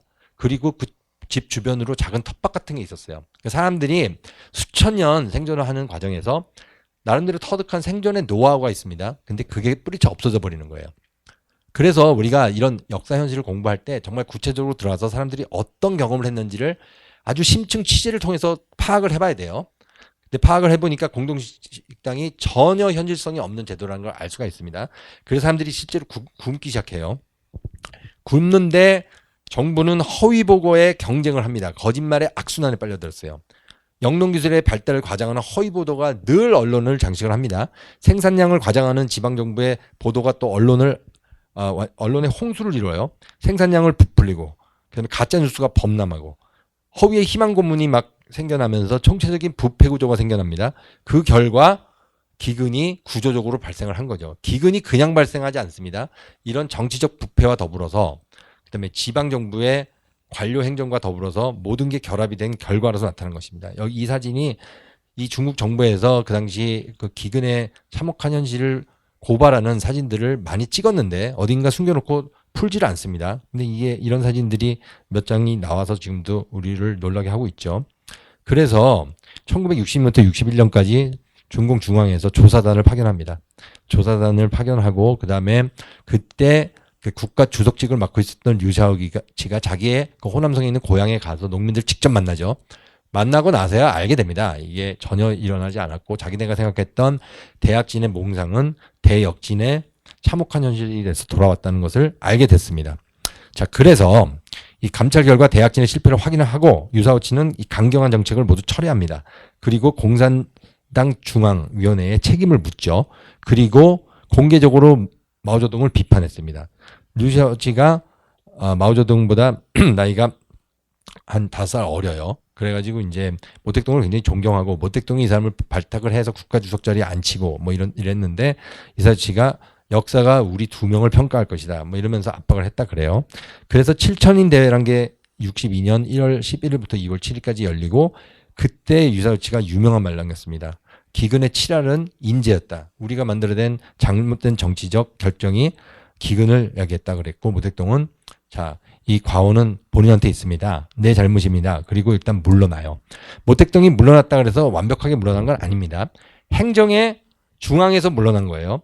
그리고 나서 이 행정의 실세는 류샤오치와 중앙서기처 주석이었던 그 덩샤오핑이 맡게 되고 이 사람들이 새로운 어떤 농업 우선 정책이라는 경제 개혁을 주도하게 됩니다. 유소기와 등소평이 주도가 돼서 어떤 신경제 정책을 쓰면서 중국 경제가 다시 살아나기 시작을 했습니다. 이게 1962년부터 66년까지예요. 제 책은 1964년에 포커스를 두고 그때부터 다시 서술을 하는데요. 1964년에 사회주의 교육운동이라는 게 일어납니다. 이게 문화혁명의 전신이에요. 그리고 그 사회주의 교육운동이 문화혁명으로 가기 위한 전초전이라고 할 수 있는데 이거를 모택동이 개시를 하고 유소기가 영도를 했습니다. 유소기가 영도했던 이유는 이 사람이 그 당시에도 어떤 신경제 정책을 쓰면서 사람들한테 경제적 이윤 동기를 주고 사유재산을 어느 정도 허용하게 되니까 경제가 반등을 해서 다시 발전을 하니까 그때 이 사람을 또 수정주의자로 몰아가는 움직임이 있었어요. 그러니까 이 사람이 강력한 정치 투쟁을 통해 가지고 자기의 이념적 선명성을 과시하려고 했습니다. 그래서 사회주의 교육운동이 일어나고 그게 2년 뒤에 그 유명한 중국 무상계급 문화대혁명이 일어납니다. 자, 이거 서구에 있는 학자들은 문화대혁명을 모택동의 마지막 혁명이라고 얘기를 해요. 모택동은 한평생 혁명을 했던 사람인데 최후 10년 동안 문화혁명을 했습니다. 실제로 모택동의 죽음과 더불어서 모택동이 죽고 나서 한 달도 안 됐을 때 4인방이라는 그 밑에 모택동을 보위했던 그 호위 조직이 모두 체포가 되면서 문화혁명은 막을 내립니다.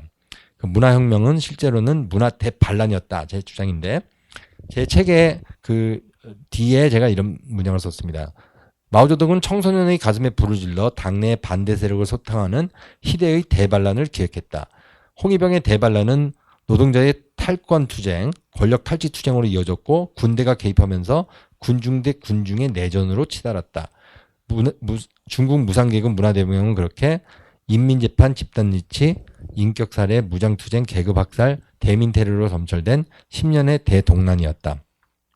중국 사람들은 문화혁명을 10년의 대동란 혹은 10년의 대호겁이라고 합니다. 호겁이란 것은 거대한 참사 내지는 거대한 겁탈이란 말이죠. 겁탈은 강제적으로 무언가 다른 사람부터 빼앗는 것을 얘기합니다. 그럼 무엇을 뺏겼을까요? 중국의 인민들이 문화혁명을 통해서 그 중국 헌법이 보장했던 국민의 모든 권리를 당하는 과정입니다. 그래서 이 문화혁명 역시도 이해하는 가장 좋은 방법은 이 문화혁명을 인민과 적인의 투쟁으로 보는 방법인데요. 여기서 이때 적인은 자산계급, 수정주의자, 반혁명문자, 계급적인, 그 다음에 중국 사람들이 썼던 표현을 빌리면 우기사신입니다. 뱀귀신, 소귀신. 인간을 굉장히 낮춰서 모욕적으로 불렀던 말이죠. 이런 사람들을 전부 다 제거하는 범국민적 투쟁이 일어나게 됩니다. 그래서 10년 대호겁이 일어났고 10년의 이 거대한 겁탈을 중국 학자들이 영어로 된 책을 보면 10 years of madness, 광기의 10년이라고 얘기를 합니다. 그럼 어떤 광기인지 얘기를 할게요. 다시 돌아가서 얘기해 보면 이게 바로 이제 유소기와 덩샤오핑이 1961, 2년부터 시작을 해가지고 66년까지 이제 신경제 정책을 추진하는 그 장면입니다. 그래서 이제 어떤 상당히 효과를 보죠. 이 효과를 보고 나서 등소평과 유서기가 이제 중앙 권력의 핵심으로 등장을 하게 됩니다. 모택동 입장에서 보면은 굉장히 불쾌한 일일 수 있죠. 왜냐하면은 사회주의 혁명은 자기가 이끌어서 여태까지 끌고 왔는데 자기가 했던 이 대약진 운동은 완벽한 실패로 규정이 돼버리고 자기가 생각했던 방법과는 완전히 반대되는 방향으로 유소기와 덩샤오핑이 중국 사회를 끌고 가고 있다고 생각할 수가 있죠. 그 결과 문화혁명을 일으키게 됩니다. 자, 이 사람들이 이렇게 영도가 돼서 다니고 있었는데 불과 한 3, 4년 뒤에 이런 포스터의 주인공이 됩니다. 타도 유소기, 타도 등소평. 마오쩌둥 사장의 위대한 붉은 깃발을 높이 들고 유와 덩의 자산계급 반동 노선을 철저히 비판하는 대회. 1968년 1월 25일 상하이 인민광장에서 이 대회가 열린다고 알려주는 포스터입니다. 자, 이 모습이 오른쪽에 밑에 깔려있는 사람이 왼쪽이 유속이고 오른쪽이 덩샤오핑이죠. 이 두 사람을 제거하기 위한 권력투쟁이라고 볼 수가 있습니다. 유속이는 실제로 이 권력투쟁에서 희생이 되어서 1969년 11월에 감옥에서 죽습니다. 그리고 나서 11년 후에 1980년대 들어와서 완벽하게 복권이 돼가지고 중국 그 100원짜리 그 지폐에 혁명 지도자 4명 중에 1명으로 복권이 될 정도로 유소기가 완벽하게 살아났습니다. 근데 문화혁명 때 유소기는 이렇게 처참하게 살해당했죠. 그래서 인민민주 독재의 피해자입니다, 유소기가. 자, 그럼 문화혁명에 관한 역사적 평가를 먼저 보고 제가 짧게 정리를 할게요. 문화혁명에 대해서 중국 공산당이 내린 평가입니다. 다른 외부 사람들이 낸 게 아니고요. 1966년 5월부터 1970년 10월까지 지속된 문화대혁명은 중국 인민공화국의 건국 이래 당과 국민과 인민이 겪은 가장 엄중한 후퇴이며 가장 커다란 손실이었다. 문화혁명은 마오쩌둥이 일으키고 이끌었다. 이거는 외부 학자들이 얘기한 게 아니라 중국 공산당이 직접 했던 말입니다. 자, 요즘에 와서 시진핑이 문화혁명에 관한 긍정적 해석을 자꾸 부추기고 있어요. 그리고 이제 교과서에서 문혁을 비판하는 내용을 전부 다 삭제를 해버리고 뭐 그러고 있죠. 그래서 이제 중국 보면은 여태까지 45년부터 21년에 거쳐서 3번의 역사 결의를 발의하게 되는데 1981년 제2차 역사 결의에 나왔던 내용입니다. 건국 이래 약간의 역사 문제에 관한 당의 결의라는 건데 이때 덩샤오핑이 개혁개방의 지도부를 형성한 다음에 과거사를 정리해야 되는데 과거사를 정리하는 가장 효율적인 방법이 문혁의 역사적 의미를 정립하는 거예요. 자, 1978년에 그때 중공중앙의 부주석이었던 예제닝이라는 군인 출신의 정치인이 있습니다. 이 사람이 1978년 12월 13일에 공식적으로 정부에서 조사를 해가지고 발표한 문혁의 피해 수치가 곧 등장을 합니다. 그리고 82년에 재조사를 하고 84년에 재조사를 했는데 자, 이 피해 수치를 보면 이렇습니다.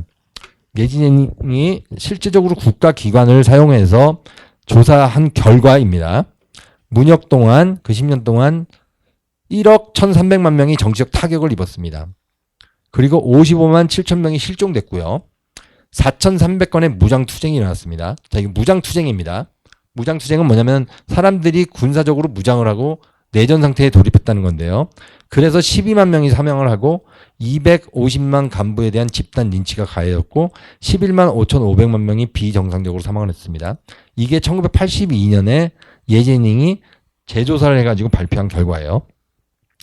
그리고 도시 집단 학살에 대해서 언급을 했는데 도시에서는 481만 명이 반혁명 문자, 이 사람이 이제 역사적 반혁명 문제가 있고 현행 반혁명 문제가 있습니다. 역사적 반혁명 문제는 30년 전에, 40년 전에, 50년 전에 과거까지 소급을 해가지고 처벌합니다.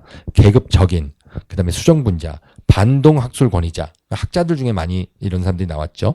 드롱의 낙인을 찍혔고 그 낙인 찍힌 사람 중에서 68만 3천 명이 비자연적인 죽음에 내몰리게 됩니다. 자, 농촌에서도 집단학살이 일어나는데요. 농촌 집단학살에 관해서는 굉장히 잘 연구된 저서들이 있습니다. 농촌에서도 520만 명이 박해를 당하고 그중에서 120만 명이 비자연적 죽임을 당합니다. 특히 호남성 도현이라고 있는데 따오시엔 호남성 도현에서 아주 참혹한 방법으로 그 마을 농촌에 살고 있는 사람들의 일부를 다수가 무기를 들고 학살하는 기록이 최근까지도 밝혀지고 있습니다. 자, 1984년 4월 중공중앙의 문혁 피해 보고를 보면 좀 그보다는 적은 수치인데요. 자, 이게 1982년도와 84년 수치 중에 공통점도 있고 차이도 있습니다. 그런데 이것도 역시 대단해요. 420만 명이 구금돼서 신문당했고 173만 명이 학살당하고 13만 명이 반혁명 행위로 처형되고 27만 7천 명이 무장투쟁에서 사망했다. 이 무장투쟁에서 사망한 사람들의 숫자는 거의 비슷합니다. 그렇다면 이 문혁 기간에 중국이 과연 어떤 상태에 봉착해 있었을까요? 여러분 한번 생각해 보시기 바랍니다. 어땠길래 평화시에 27만 명 넘는 사람들이 무장투쟁에 말려들어서 서로가 서로를 죽이는 대학살극을 벌여야만 했든지, 그리고 7만 가구 이상의 주택들이 완벽하게 파괴되었습니다. 자, 문화혁명을 보면 모택동이 계획을 가지고 구체적으로 신화적으로 써서 일으킨 혁명입니다. 그걸 우리가 알 수 있어요. 그리고 그 당시 중국 사람들 다 알았습니다. 그 당시는 몰랐겠구나. 그 이후에 전부 다 알게 돼요. 그러니까 사람들이 다 속았다고 할 수가 있는데, 그때 보면은 뭐 어떤 이제 우한이라는 역사학자가 있는데 그 사람이 썼던 1950년대 말 60년대 쓰고 60년대 초반에 공연되었던 희곡을 문제 삼아 가지고 그게 이제 문화혁명으로 갔다는 거예요. 근데 이제 중앙 언론들을 모택동이 재장악을 하고 언론을 통해서 선동을 하고 처음에 홍위병 운동을 일으킵니다. 그러니까 홍위병은 쉽게 얘기하면 15살부터 한 25살까지 되는 젊은 사람들인데 모택동을 광적으로 숭배하고 모택동 신앙에 빠져 있었던 사람들이에요. 그렇게 세뇌 교육을 통해서 그 세대가 만들어졌죠. 그 세대가 모택동의 신호를 감지를 해서 모택동이 원하는 방향으로 움직이기 시작했습니다.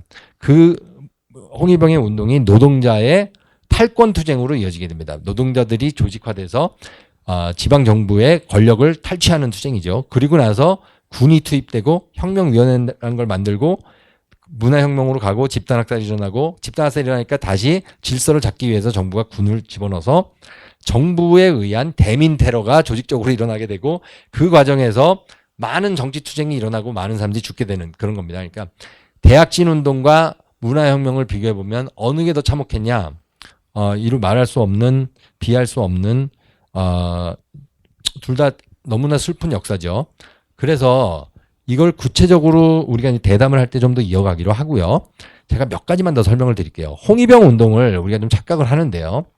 홍위병이 뭔지를 좀 구체적으로 한국 사람들은 알아야 됩니다. 홍위병은 오택동의 암시 내지는 명령을 받고 정치적으로 움직이는 젊은 층을 얘기하는데, 이 사람들이 조직화돼서 벌어졌던 이 끔찍한 학살극을 먼저 설명드리도록 하겠습니다. 홍위병들 사이에서 어떤 선명성 경쟁이 일어나죠. 그러니까 이제 여러분 학교 다니다 보면 모범생이 되고 싶지 않습니까? 근데 학교 성적을 더 이상 받을 수 없을 때 정치적으로 자기가 모범생임을 증명하기 위해서는 혁명투쟁에 들어가야 됩니다. 이 사람들이 혁명투쟁에 나서게 되면서 출신 성분이 더 나쁜 홍위병들이 더 극단적인 노선으로 가게 되고 서로 경쟁을 하게 되고 이념적 선명성을 과시해 보이다 보니까 신분 세탁을 하려는 움직임도 일어나고요. 그 과정에서 점점 폭력화되는데, 이 사람들이 내걸었던 구호는 아주 단순합니다. 낡은 세계를 깨부시고 새로운 세계를 건설하자. 자, 이래서 이런 홍위병들이 만들어지죠. 어린 소녀들입니다. 어린 소년들이고, 이 사람들이 늘 갖고 다녔던 이제 모택동 어록집인데, 이게 이제 성경처럼 이 사람들한테 영향을 미쳤던 책이에요. 이 사람들이 벌였던 그 학살극을 제가 단도직입적으로 말씀을 드리겠습니다. 1966년 8월부터 9월까지 일어났던 홍8월이라고 부르는 어떤 광란의 사건입니다. 1980년 공식 통계에 따르면 66년 8, 9월 동안 베이징에서만 1772명이 홍위병의 테러에 의해서 학살당했습니다. 이게 이제 중국에 가면 북경에 대흥구라는 남쪽에 있는 좀 못 사는 그 빈민굴 같은 데가 있었어요. 거기에 계급 적인들이 많이 모여 살았습니다. 이쪽으로 몰려가서 이 학생들이 집단 학살극을 벌이게 되는데, 그때 33,695가가 민가가 전부 다 파괴됐고, 그 중에 살고 있었던 사람 중에서 8만 5천 명 정도가 도시에서 축출이 돼서 유민이 돼버립니다. 이 사람들도 제대로 살 수가 없죠. 삶의 터전을 잃어버리니까. 그래서 대흥구에서만 325명이 도륙당하고 8월 27일에서 9월 1일 사이에 벌어졌던 사건입니다. 그 도륙당한 사람들 중에서 보면 그 당시에 나온 보고서를 보면 알 수 있습니다. 80세 노인도 있고 38일뿐이 되지 않은 영유아도 학살 대상이 되었습니다. 그래서 1985년 11월 7일 공식 통계에 의하면 피해자가 12,750명까지, 그러니까 사상자를 전부 다 포함하는 거죠. 그러니까 죽은 사람은 한 1,772명. 이게 시작입니다. 그 다음에 모택동이 전국에 있는 홍위병들을 북경으로 불러요. 교통 편의를 제공해주고 숙박을 제공해주면서 사람들을 불러 모아서 무려 한 1,600명에서 1,700만 되는 사람들이 한 10일차에 대규모 정치 집회를 갔습니다. 바로 그 천안문 광장에서. 그리고 고향으로 돌아가서 혁명을 확산을 시키죠. 이 과정을 통해서 문화혁명이 아주 거세게 큰 화마처럼 전 중국을 덮치게 됩니다. 첫 번째는 인격 숭배입니다. 인격 숭배가 아주 광적으로 진행했어요. 처음에는 군대에서 시작이 되었고, 군대에서 시작된 인격 숭배가 학교로 퍼져나가고, 사람들이 점점 모택동을 단순한 개인이 아닌 인격 신으로 받아들이게 됩니다. 1인 지배라는 말을 펠로시가 썼는데, 제 생각에는 이 문화혁명도 염두에 두고 있었던 것 같아요. 시진핑 당신이 지금 모택동의 1인 지배를 재현하려고 한다, 이런 식의 비판이 있는 것 같아요. 세뇌 교육을 하죠. 그래서 가치관이 아주 그 어떤 경직된 방향으로 굳어져 버린 다음에 문화혁명이 일어날 수가 있습니다. 이 사람들은 전면적인 문화 파괴 행위를 했어요. 군중 폭력이 굉장히 혹독한 방향으로 나타납니다. 이런 식의 정치 집회가 날마다 열리죠. 그러면 이 집회에 끌려간 사람들이 이런 식의 모욕을 당합니다. 아주 티피컬한 장면이에요. 여기 보면 토황제라고 써져 있고 반혁명 분자라고 써져 있고 그다음에 흑방 분자라고 써져 있고 뭐 이렇게 돼 있는데, 이게 전부 다 이때 계급 적인들한테 줬던 모욕인데, 그냥 이렇게 모욕만 당하고 그다음에 아주 깊은 트라우마를 안고 뭐 살아간 사람도 있고, 이런 식으로 이제 모욕을 당하고요. 머리를 막 깎이는, 이게 또 아주 홍위병들이 가서 머리 깎는 방법이 있었어요. 머리 반쪽을 깎아서 우스꽝스럽게 만들어 버리는 거죠. 그리고 또 집단 학살을 당해서 죽는 사람들도 수도 없이 많이 나왔습니다. 자, 이거 실제로 이제 그 당시 이제 신문 기자였던 사람인데, 이 사람을 제가 이제 만난 적이 있어요. 그때 이제 제가 이제 유학을 하고 있는데 미주에 와서 이 사진전을 열고 그랬던 분이에요. 근데 이게 하얼빈 근교에서 일어났던 집단 학살의 장면을 그때 현장에서 포착한 겁니다. 이런 식으로 이게 뒤에 가서 이게 중국에서 공개 처형을 하는 방법이에요. 손 뒤로 사람들을 이 양손을 뒤로 묶고 고개를 숙이게 만든 다음에 머리 부분을 조준해서 쏘는 겁니다. 그래서 인민민주주의가 다수 지배의 광기로 표출된 아주 극단적 사례가 바로 문화혁명입니다. 그래서 이 재소자들도 모택동 숭배를 이어가고요. 자, 이래서 이 홍위병 운동이 처음 도화선이고 그게 노동자 농민으로 연결이 되고 노동자 농민이 이런 식으로 조직화돼 가지고 지방 정부를 탈취하는 투쟁을 하게 되니까 모택동이 이제 불안해진 거예요. 그래서 군대를 투입하게 됩니다. 이게 굉장히 중요한 사건인데요.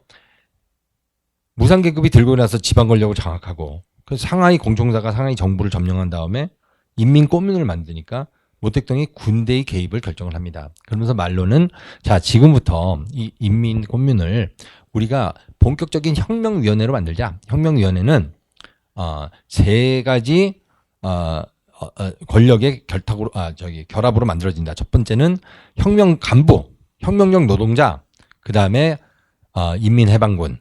그런데 그렇게 되면 무기를 가진 인민해방군에 의한 통치가 일어나게 되는 것입니다. 그래서 혁명위원회가 최초로 만들어지는 거는 이제 1968년 67년 1월이고 그다음에 68년 9월 한 5일 정도까지 이제 신장 뭐 티벳까지 만들어지면서 전국에 혁명위원회가 만들어지는데 이렇게 만들어 놓고 보니까 전 중국이 군부 독재 시대로 들어가게 됩니다. 그래서 이 혁명위원회에 의한 이 통치 과정에서 또 굉장히 많은 희생자들이 나타나게 됩니다. 마지막으로 제가 설명드려야 될 게 이제 천하대치의 구호 아래 전개된 국가 권력의 대민 테러인데, 자, 이게 슬픈 역사입니다. 처음에 모택동이 선동을 해서 그 선동에 휘말린 젊은 층이 일어나고 이 사람들이 대학살극을 벌리고 혁명을 퍼뜨리고 노동자들한테 혁명의 바이러스가 전염이 되고 이 사람들이 또 조직돼서 일어나고 그러다 보니까 혁명 조직을 만들지 않으면 불안한 군중들이 우죽순으로 막 나타나서 새로운 조직들을 마구 만들게 됩니다. 그러니까 모택동이 군대는 좌파 혁명 군중을 지원하라 그랬어요. 좌파 혁명 군중이 아닌 군중이 없습니다. 모두가 좌파를 자처하고 있었어요. 그런 과정에서 군이 한 조직 아니면 일부의 인민을 좌파로 인지를 하고 그 사람한테 무기를 나눠주게 됩니다. 그 과정에서 이 문혁 시절에 여러 도시, 예를 들면 우한이라든지 총칭이라든지 그다음에 광시성이라든지 이런 데서 일어났던 내전 상황이 발생을 하게 됩니다. 자, 그래서 이제 청계운동이라는 게 있는데 이 운동도 이제 정부가 일으킨 운동인데 그 희생자가 3천만 명에서 3,600만 명 정도 되고 그 중에서 많은 사람들 100만 명 이상이 학살을 당하게 되는 거죠. 이런 식으로 돼가지고 문화혁명이 이제 정부가 정리를 하는 형태로 그거를 모택동의 말에 의하면 천하대란을 정리하는 천하대치, 그러니까 큰 통치를 이루겠다고 하고 이 사람들을 압박을 하면서 이 도시에 있었던 홍위병들을 전부 다 모아가지고 농촌으로 내려보냅니다. 이게 또 하나 문화혁명의 가장 비참한 현실 중에 하나예요. 여러분들 중학교 때 학교 안 가고 맨날 혁명투쟁하고 대학도 못 가고 이러다가 농촌에 가가지고 10년 이상 강제 노역에 시달리면 어떻게 되겠어요? 여러분들이 만약에 10대, 20대를 그렇게 보낸다면 실제로 그 당시에 1968년부터 대학 입시가 없어집니다. 그래서 대학에 들어가려면 추천을 받아야 되는데 추천받는 사람들은 대개 그 지방의 노동자 농민들이에요. 그러니까 홍위병들도 지방으로 가죠. 그래서 이 사람들이 잃어버린 세대라고 불립니다. 그리고 이 사람들이 나중에 굉장히 많은 글들을 쏟아냈어요. 문학 작품도 있고 그다음에 일기도 있고 회고록도 있고 그게 또 영역이 돼서 전 세계에 알려지고 그래서 이 사람들이 만들어낸 문학이 하나의 장르를 이룹니다. 그 장르를 상흔 문학이라 그래요. 상처의 흔적이 되는 문학이라 말이죠. 이걸 우리가 하방이라고 합니다. 이 사람들이 전부 다 막 내려가잖아요. 그래서 62년부터 시작이 된 하방이 79년까지 1,600만 명의 젊은이들이 하방이 되는데 62년은 아직 문화혁명이 시작된 때가 아니기 때문에 대부분은 68년 이후부터 갑니다. 그래가지고 거의 70년대 후반까지도 계속 이 하방이 이어졌고 그 다음에 77년에 대학 입시가 재개가 돼요. 그래서 시험을 치는데 여담으로 말씀드리면 시진핑이 시진핑은 시험을 안 치고 청와대학에 들어갔습니다. 그 전에 추천을 받아가지고 시진핑 이제 회고를 읽어보면 이 사람도 문역을 혹독하게 경험을 해요. 자기 아버지가 시중신인데 이 사람이 이제 문역 때 굉장히 피해를 입었던 정치 지도자 중에 한 명이거든요. 그래서 시진핑도 이제 그런 타격을 입지만 어쨌든 이 사람은 드라마틱하게 청와대학에 들어가가지고 정치적인 그 부활을 했고요. 지금 이제 최고 영도자까지 올라왔죠. 자, 이게 문화혁명입니다. 그리고 대담을 하는 과정에서 뭐 좀 다른 얘기를 이어갈 수 있을 것 같은데 한 가지만 더 말씀을 드리면 이 당시에 문화혁명이 진행되고 있었을 때 일어났던 세계사적인 극적 사건입니다. 다름 아닌 닉슨이 중국에 가는 건데요. 저는 이 사건이 굉장히 중요하고 오늘의 중국을 이해하는 하나의 열쇠라고 생각을 해요. 닉슨이 왜 중국에 갔냐면 그 당시에 베트남 전쟁이 굉장히 고조되고 있었습니다. 미국이 고전을 치르고 있었죠. 그리고 있는 상태에서 이제 소련이 중국과 별로 사이가 안 좋다는 것을 감지하고 그러니까 중소관계의 틈으로 비집고 들어가기 시작을 했습니다. 그래서 이런 키신저와 닉슨에 의한 세계 전략이 새로 짜여지는데 그것은 바로 중국을 우리가 개방된 사회로 끌어내기 위한 밑밥을 깔자는 것이었죠. 그래서 72년도에 이 사람이 무려 일주일 동안 중국에 가가지고 처음에 이제 상해로 들어가서 항주를 거쳐서 북경으로 올라와서 드디어 모택동을 만나는데 이때 아주 묘한 말을 남깁니다. 닉슨이. 닉슨은 이제 공화당 지도자로서 또 이제 1950년대 냉전 시기 반공투사로 알려졌던 사람이에요. 그러니까 더더욱 이 사람이 이런 제스처를 할 수 있었던 것 같아요. 뭐라 했냐면 중요한 것은 한 국가의 내부적 정치 철학이 아니라 세계를 향한 또 미국에 대한 그 나라의 정책입니다. 이랬어요. 이 말은 뭐냐면 중국이 사회주의 국가이고 마르크스 레닌주의 공산주의를 내걸고 있는 나라인 거 아는데 더 이상 중국의 국가적 정치 철학에 대해서는 우리가 논하지 않겠다. 그냥 우리와 경제적 공생관계로 들어오자. 이런 유인입니다. 모택동이 보니까 그럴싸하거든요. 모택동은 한평생 미국을 경계하면서도 미국처럼 부강한 나라를 만들고 싶어 했던 사람이에요. 그랬는데 기회가 없었죠. 그리고 1950년에 미국과 전쟁을 했고 그랬는데 이 상황이 바뀐다는 걸 감지를 했어요. 이때가 바로 1972년입니다.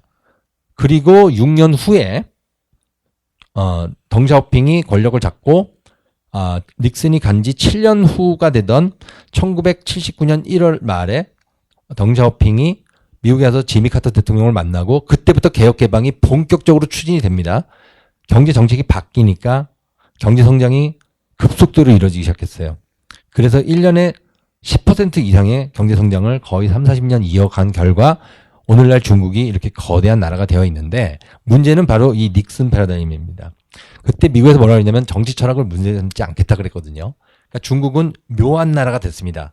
중국이 사회주의 국가인가요? 어떤 의미에서 사회주의 국가죠? 중국이 공산주의 국가인가요? 그렇다면 공산주의 개념 자체를 바꿔야 되지 않을까요? 중국의 빈부격차를 보면 미국보다 더 큽니다. 그러니까 진위계수가 미국보다 더 안 좋아요. 근데 왜 그게 공산주의 국가죠? 왜 사회주의 국가죠? 오죽했으면 중국 공산당이 새로운 구호를 만들어냈어요. 그게 뭐냐면 공동부유란 말인데요. 빈부격차가 너무 심해지니까 우리가 모두 잘 사는 나라를 만들자 이런 구호를 만들어낼 정도입니다. 그리고 국무원 총리인 리커창이 바로 작년에 얘기했어요. 지금 중국에서 6억 명 이상이 $100 이하의 빈곤 상태의 삶을 살고 있다. 한 달 $100 이하의 수입을 내는 빈곤 삶을 살고 있다. 이렇게 리커창이 말했을 정도로 중국의 정치적 현실을 보면 문제가 많습니다.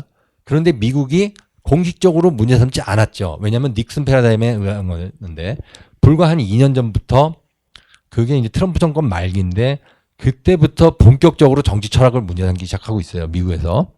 그러면서 이제 우리가 다 아는 미중 갈등의 현실을 우리가 살고 있습니다. 그래서 제가 좀 시간이 길어지는 것 같으니까 요약을 하고 그다음에 대담으로 이어가도록 하겠습니다. 우리가 왜 중국 근현대사를 공부해야 하냐면 우리가 바로 중국 옆에 있는 나라이기 때문만은 아닙니다. 그러니까 중국이라는 이 거대한 나라가 집체적으로 거쳐가야만 했던 이 역사적 경험을 통해서 우리가 바로 옆에 있는 나라라 그런 게 아니라 한 인간으로서 굉장히 깊은 통찰을 얻을 수 있기 때문에 중국 근현대사를 공부해야 된다고 저는 생각합니다. 우리가 거쳐가지 않은 길입니다. 그렇지만 우리도 갈 수 있었던 어떤 길입니다. 공산주의 이념이 우리를 비껴갔습니다. 적어도 이 대한민국이라는 땅은 그랬는데 중국은 아주 참혹한 어떤 이 공산주의의 폐해를 경험을 했죠. 그리고 리더십이 변화하고 나서 극적으로 바뀌었습니다. 그럼 왜 모택동 시대 중국과 덩샤오핑 시대 중국의 근본적인 차이는 무엇일까요? 제가 보기에 아주 간단한 아이디어인 것 같습니다. 국가가 나서서 명령 경제를 통해서 경제 생활을 체계적으로 지배하는 그런 어떤 사회주의 체제가 부강한 중국을 만들 거라는 꿈을 팔아서 중국 공산당이 집권을 했는데 그거를 극복하는 데 걸린 시간이 27년의 세월이었습니다. 그리고 나서 중국이 극적으로 바뀌었고 대신 그 40년이 지난 오늘에 이르러서도 중국의 통치 체제는 여전히 모택동 사상, 마르크스 레닌주의, 덩샤오핑 실용주의 노선을 표방하고 있습니다. 그래서 제가 보기엔 우리가 중국 현대사를 깊이 알면 앞으로 중국이 어느 방향으로 어떻게 나갈지를 좀 더 심층적으로 깊이 고민하고 토론해 볼 수 있지 않나 이런 생각이 들어서 오늘 강의를 마련해 봤습니다. 이 정도로 정리를 하겠습니다. 감사합니다. 문화 대혁명에 관한 책을 읽으면서 어떻게 이렇게 많은 사람들이 광적으로 정치혁명에 참여할 수 있었는지가 궁금한데요. 교수님이 생각하시는 그 이유는 무엇인지 듣고 싶습니다. 굉장히 좋은 질문을 주셨습니다. 우리가 공산권에서 일어나는 대중운동을 이해하기 위해선 좀 더 이제 깊은 역사적 통찰을 가질 필요가 있는데요. 과연 왜 사람들이 이렇게 많은 정치 투쟁에 동원이 되나? 돌려서 얘기하면 그 중국 공산당이 발휘했던 대중 동원력의 원동력은 무엇인가? 이제 이런 질문이라고 저는 생각을 해요. 자, 그거를 이해하기 위해서는 우리가 1940년대까지 가서 중국 공산당이 어떤 방식으로 대민 지배력을 발휘해왔는지를 돌아봐야 된다고 생각을 합니다. 1950년대 제가 아까 말씀드렸듯이 계속 반복되는 정치 투쟁을 통해서 사람들을 동원을 합니다. 그러니까 우리가 일상생활에 바쁜 사람들이 어떻게 정치 투쟁에 동원될 수 있나 이걸 봐야 되는데 중국 공산당은 이미 10년 넘게, 15년 넘게 계속 그런 일을 해왔죠. 그리고 이제 만약에 정치 투쟁에 들어가지 않으면 그 자체 중국 사회에서 소외당해 버리는 또 이제 그런 구조가 있습니다. 또 하나는 젊은 세대들을 굉장히 집단적으로, 집체적으로, 체계적으로 세뇌시키고 또 그러한 교육을 통해서 이 사람들을 젊은 혁명군으로 아주 조직했던 또 그런 식의 중국 공산당의 그 어떤 교육 방법이 있습니다. 그게 결합이 되면 이런 식의 이제 어떤 폭발적인 대중운동이 일어날 수가 있는 것이죠. 그래서 문화혁명을 보고 그럼 이게 자발적인 대중운동이냐, 이게 민주주의냐, 뭐 이렇게 묻는 학자들이 많은데 제가 보기엔 자발적인 대중운동이라고 볼 수 있는 측면도 있습니다. 왜냐하면 사람들을 그렇게 광적으로 한 방향으로 몰고 가게 만들 수 있는 어떤 마술적인 지도자가 반드시 존재한다고 우리가 얘기할 수는 없거든요. 근데 문제는 이제 그 사람들이 어떤 과정을 통해서 어떤 컨디션에서 교육을 받고 어떤 사상을 가지고 있었는지를 보면 이게 단순한 대중운동이라고 볼 수는 없는 것이죠. 왜냐하면 그 뒤에는 군대가 있고 경찰이 있고 국가 권력이 있고 이 사람들을 한 방향으로 몰아가고 만약에 이 사람들이 반대를 했을 때 자기가 당해야만 하는 굉장히 이제 커다란 그 어떤 후환이 있거든요. 그래서 이제 또 여러 가지 좀 구체적으로 들어가보면 이런 학생들을 또 컨트롤하고 통제하는 방법이 또 있었습니다. 뭐냐면 학생들의 학적부 같은 건데 그걸 이제 당한 기록이라는 건데 그런 기록을 전부 다 남겨가지고 이 학생들이 정치 투쟁에 가지 않으면은 자기한테 큰 손실이 온다는 걸 알고 있었어요.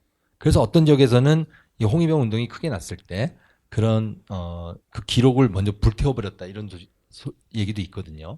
그러니까 그런 걸 우리가 종합적으로 다 고려해서 구체적으로 한 사안 한 사안에 대해서 설명할 수 있다고 생각합니다. 책에는 인간 마오쩌둥의 시기심과 증오심이 문화혁명에 직접적 동기였을 수 있다라는 문장이 나옵니다. 이 계급적 증오심을 이용한 계급투쟁이나 류오사치를 모욕주고 매장하기 위한 덫들의 행동들을 보면서 마오쩌둥은 나라 발전보다는 개인적 동기가 크지 않았을까라는 생각으로 많은 공감을 했습니다. 그래서 이러한 그 문화 대혁명 동기에 대한 작가님의 생각이 좀 더 궁금합니다. 네. 모택동은 1893년에 호남성에서 태어나서 한평생 혁명운동을 통해 가지고 최고 영도까지 올라간 걸출한 인물입니다.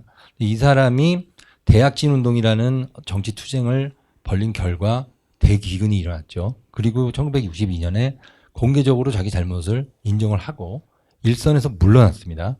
그리고 이제 어떤 정치적 영도자로서 뒤에서 문화적인 아니면 정치적인 이념 교육을 하는 사람으로 어떻게 보면 이제 뒤로 물려난 상태인데 그때 자기의 이제 소하에 있었던 사람들인 그 유소기와 덩자오핑이 신경제 정책이라는 걸 사용을 해서 중국의 경제를 어느 정도 살리고 있었거든요. 그러니까 제가 보기에는 굉장한 배반감과 질투심, 시기심에 휩싸였을 수 있을 것 같아요. 실제로 등소평이 유소기를 이렇게 죽이는 과정을 보면 굉장히 잔인합니다. 그러니까 이제 유소기가 일단 홍위병 집회에 끌려나가서 모욕을 당하는데 그걸 전부 다 방치를 해요. 그리고 유소기가 이제 그 모욕을 당하는 어떤 날에는 우한으로 떠나버립니다. 그러니까 자기는 모른다는 거죠. 근데 이제 우한에서 일어나고 있는 모든 일은 세세하게 다 보고를 받았다 그래요. 그런 과정을 보면은 모택동은 유소기를 잔인하게 죽여야지 자기가 살 수 있다는 아니 내지는 유소기를 용서하지 않겠다는 어떤 증오심에 들끓었던 것 같고 그 결과 유소기가 그렇게 모욕을 당하고 그리고 이제 유소기가 지병이 많아서 당뇨도 있고 막 이래서 약을 먹어야 되는 사람인데 이제 의료 방치를 하는 거죠. 그러니까 감옥에 간지 상태에서 제대로 받지도 못하게 하니까 그래서 이 사람이 죽는 과정도 우리가 다 역사적으로 살펴보면 이 개봉시에 어딘가로 끌려가 가지고 그 밑에 그 기관총 부대가 전부 다 지키고 있는 상태에서 이 사람이 방에서 고독하게 죽는데 그런 죽음을 연출한 것까지도 제가 보기에는 이 모택동의 시기심과 질투심 아니면 유석이한테 느꼈던 모택동 자신의 배신감 이런 걸 설명하지 않고서는 설명이 안 되는 거거든요. 그리고 또 하나는 유석이를 이렇게 죽임으로써 이 사람이 뭔가 뭐를 얻을 수 있었냐는 건데 이 사람은 유소기를 직접 죽이는 형식을 취하지 않았습니다. 대중으로 하여금 유소기를 죽게끔 대중이 들고 일어나서 유소기를 죽이게끔 유도를 했죠. 그랬던 이유가 그리고 또 이제 굉장히 많은 사람들을 동원해서 유소기가 과거 행적에 문제가 있다는 식의 지금 이제 지나고 나서는 전부 다 근거가 하나도 없는 걸로 밝혀졌는데 그럼에도 불구하고 그런 식의 샅샅이 그 사람 행적을 조사를 해서 그 사람을 악인으로 몰고 가야만 자기의 그 권력 투쟁이 정당화될 수 있다는 걸 알고 있었어요.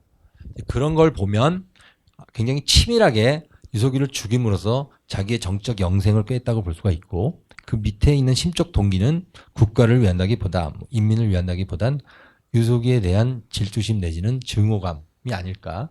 역사에서 위대한 인물, 뭐 중요한 인물이라 그래서 인간이 아닌 건 아니거든요. 그런 사람의 심적 동기를 우리가 깊이 분석해 보면 또 많은 설명을 할 수 있다고 저는 생각합니다. 네. 문화 대혁명, 문화 대반란은 많은 사람들을 죽이고 중국 문화가 많이 사라진 부정적인 혁명이었다라는 평가가 많은데요. 그럼에도 불구하고 문화 대혁명에 긍정적인 결과가 있다면 무엇이라고 생각하는지 그리고 문화혁명이 없었다면 중국의 모습은 어떻게 달라졌을지에 대한 교수님의 생각을 듣고 싶습니다. 중국 사람들의 체험을 우리가 실제적으로 깊이 공부해 보면 함부로 문화 대혁명을 좋게 말할 수가 없습니다. 굉장히 많은 사람들이 희생되었고요. 그리고 희생 안 된 사람들조차도 죄의식을 갖고 살아가야 되죠. 그래서 지금 한 50세 이상 되는 사람 모든 사람들은 문화혁명의 이 피해자라고 할 수가 있고 그 과정을 통해서 중국 사회가 샅샅이 찢어졌습니다. 그러니까 생각해 보십시오. 학생들이 들고 나서 선생들을 구타해서 죽입니다. 정말 죽입니다.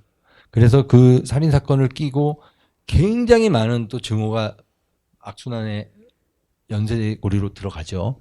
이런 거가 전국적으로 일어났어요. 그렇기 때문에 문화혁명에 대해서 우리가 좋게 얘기는 어렵고 다만 그 의도를 우리가 한번 좀 생각해 봤을 때 문화혁명이 가지고 있었던 어떤 긍정적 의도는 없었을까 이거는 말할 수 있을 것 같은데요. 이 차별적인 뭐 이런 걸 없애고 싶어 했던 어떤 정치적인 열정은 갖고 있었던 것 같아요. 근데 그 열정조차도 시작되고 얼마 지나지 않아서 모두가 알게 됐죠.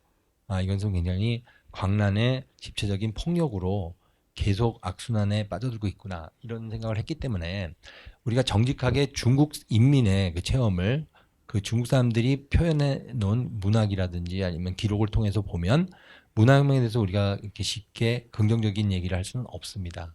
그리고 적어도 중국 정치 지도자들 등소평부터 해가지고 그런 모든 사람들이 문혁은 중국 인민, 당, 국가가 겪었던 가장 큰 손실이었다 이렇게 얘기를 하거든요. 그러니까 그런데도 불구하고 이제 문화혁명을 굉장히 긍정적으로 얘기하고 미화했던 슬픈 역사를 우리가 알고 있죠. 우리나라에서도 1970년대, 80년대 많은 사람들이 이제 문화혁명에 대해서 긍정적인 생각을 많이 가지고 있었어요. 근데 그건 제가 보기엔 역사적으로 정확하지 않은 정보에 근거한 그릇된 생각이라고 저는 생각합니다. 예. 문화 대혁명과 같은 사례가 공산주의나 사회주의 국가뿐만 아니라 민주제 국가에서도 일어날 수 있는지 궁금합니다. 어느 사회에서나 늘 일어날 수 있습니다. 문화혁명은 고유명사라기보다는 보통명사인데요. 그러니까 이제 히틀러 시대 독일에서도 일어났고, 그다음에 스탈린 시대 러시아에서도 일어났고, 어느 나라에서나 일어날 수 있습니다. 그리고 문화혁명이 일어난 이유는 어떤 이제 그 현대 정치의 현실과 굉장히 밀접하게 연관이 된다고 생각하는데요. 민주주의 국가에서 특히 문화혁명의 위험에 노출될 가능성이 굉장히 크다고 저는 생각합니다. 그래서 그건 이제 뭐 단순히 뭐 우리나라나 아시아 국가들에 한정된 얘기가 아니고 미국에서 마찬가지인데요. 미주에서도 이제 제가 살고 있는 캐나다에서도 이런 문화혁명이 자주 일어나죠. 그래서 이제 어떤 사람의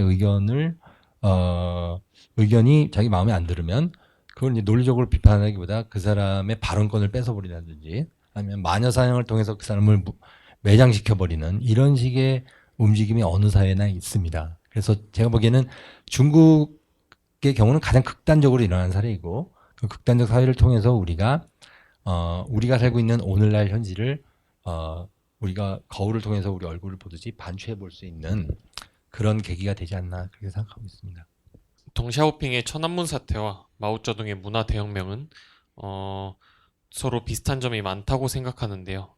그렇다면 두 사건의 차이점은 무엇인지 궁금합니다. 공통점이 있다면 젊은 학생들이 맨 앞에 나선 건데 근본적인 차이점은 문화혁명 때는 아주 구체적으로 그 젊은 학생들을 지지하고 그 학생들을 선동해서 이끄는 공산당 정당 내에 지도자가 있었다는 것이죠. 다름 아닌 마오쩌둥이고 그다음에 홍위병이고 그다음에 문화혁명 그 선전 선동대 뭐 이런 사람들이 나서가지고 조직적으로 학생들을 이끌고 갔던 거고요. 그러니까 이건 자발적인 대중운동이라기보다 국가에 의해 국가 권력으로 매개된 대중 집회였다고 볼 수 있을 것 같고요. 다만 1976년 4월 5일이에요. 그때 이제 자발적으로 시민들이 천안문에 모여서 시위를 벌였습니다. 이게 이제 문화혁명이 끝나가는 시점에서 발생한 가장 극적인 사건인데요. 그게 이제 주은혜의 죽음을 추념하는 사람들이 자발적으로 모여서 굉장히 큰 규모의 시위를 하면서 그때 등장했던 구호 중에 하나가 우리는 민주주의를 원한다. 파시즘은 물러가라였습니다. 그리고 4인방으로 대표되는 어떤 극단 세력, 모택동에 대한 직접적 비판이라기보단 모택동을 둘러싸고 모택동의 눈과 입을 가린 그 4인방을 공격하는 구호들이 나왔죠. 거기서 1989년까지는 13년의 세월뿐이 흐르지 않았습니다. 그렇기 때문에 그 연결고리가 있는 거죠. 그래서 문화혁명이 끝나가던 1976년에 천안문 광장에서 일어났던 바로 그 정치적 운동이 나중에 13년 후에 그 1989년 그 천안문 민주화 운동으로 갔을 가능성은 굉장히 높습니다. 그리고 실제로 많은 사람들이 두 집회에 동시 참여했던 사람들이거든요.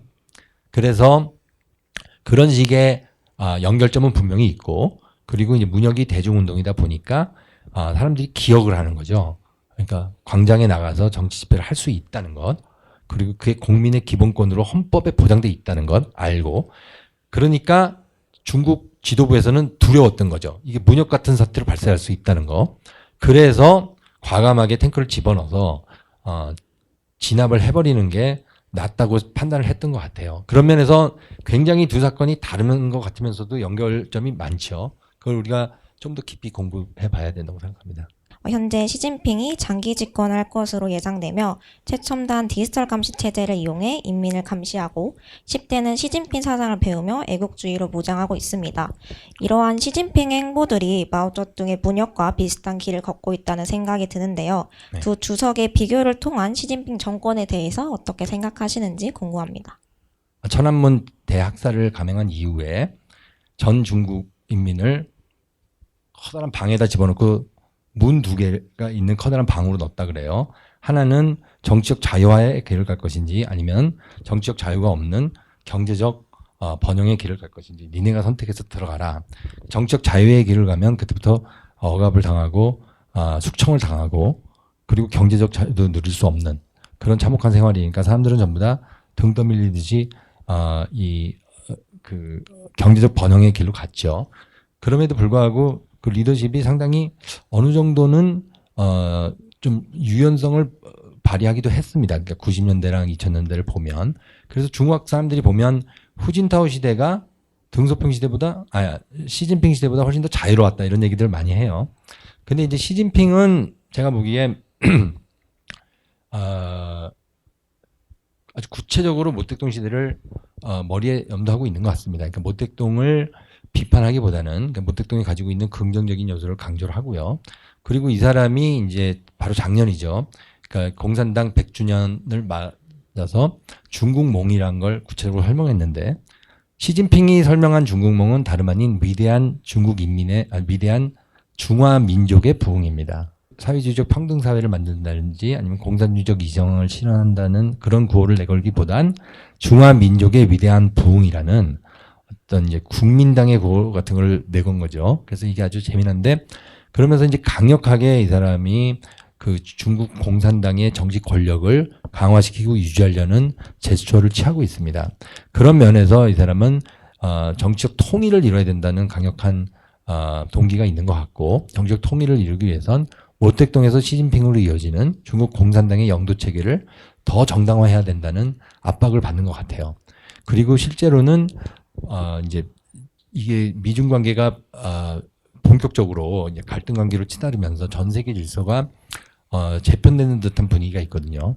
그러니까 더더욱 시진핑이 물러설 수 없는 퇴로가 없는 어떤 정치적 행보를 하고 있는 게 아닌가 싶습니다. 그래서 대만에 대해서도 그전보다 훨씬 더 강한 군사적 위협을 강하고 그다음에 대만과의 통일을 국정 의제로 제시하는 그런 제스처를 취하죠. 그리고 또 이제 홍콩을 짓밟고 홍콩과 이제 일국 양제를 무너뜨리는 그런 극단적 조치도 취하고 있는데 그래서 이제 또 이념 교육도 강화하고 있고요. 그런 면에서 이제 아까 제가 말씀드렸듯이 낸시 펠로시가 시진핑을 거의 정면으로 공격을 하면서 1인 지배라는 말을 썼던 이유가 바로 거기 있다고 생각을 합니다.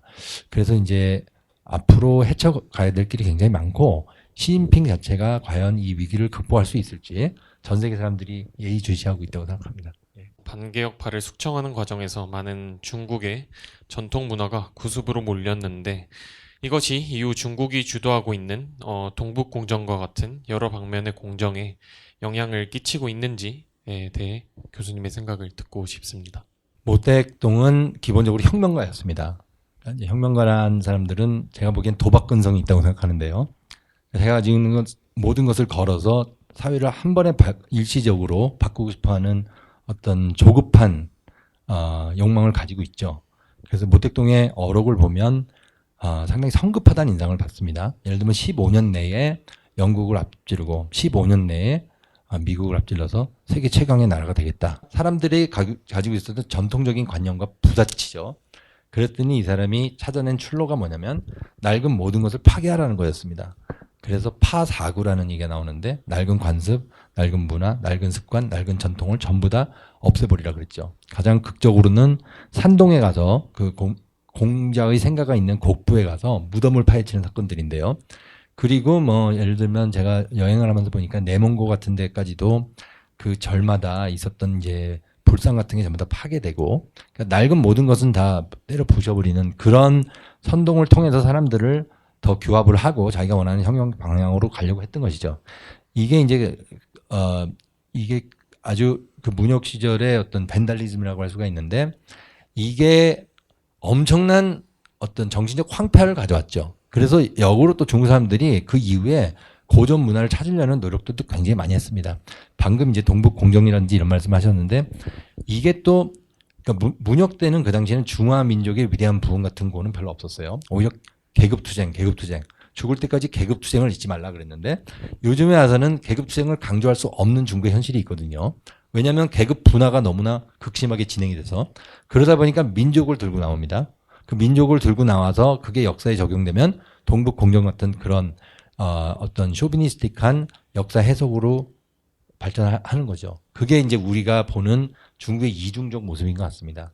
공산당이 혁명 정당이고 혁명을 통해서 과거의 모든 것을 때려 부시려고 했던 정당인데 이제는 역으로 중화민족의 위대한 부흥을 주장을 하면서 민족주의를 국가 이념으로 내세우고 있거든요. 그러다 보니까 어떤 배타적인 민족 지상주의가 돼버리고 주변 나라에 대해서 어떤 패권주의적 야욕을 드러내는 그런 어떻게 보면 좀 공격적이고 그리고 좀 그 어떤 국제의 기본 질서를 파괴하는 듯한 그런 행동들을 많이 보게 되죠. 그게 또 중국이 직면한 가장 큰 문제 중에 하나라고 생각을 합니다. 그건 다름 아닌 중국 공산당이 직면하고 있는 이념적 혼란이 아닌가 저는 그렇게 생각하고 있습니다. 이제 마오쩌둥 사상은 헌법상 기념적 기둥으로 자리를 잡고 있습니다. 이제 이러한 점이 시진핑의 독재행위에 정당성을 부여하는 근거라고 생각이 드는데요.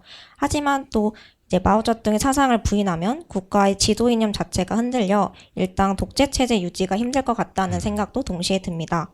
그렇다면 마오쩌둥의 재평가로 마오쩌둥 사상이 헌법적 토대에서 없어질 수 있는 가능성이 있는지 궁금합니다. 과연 모택동 사상이 무엇이길래 14억 중국 인민을 저렇게까지 속박할 수 있나?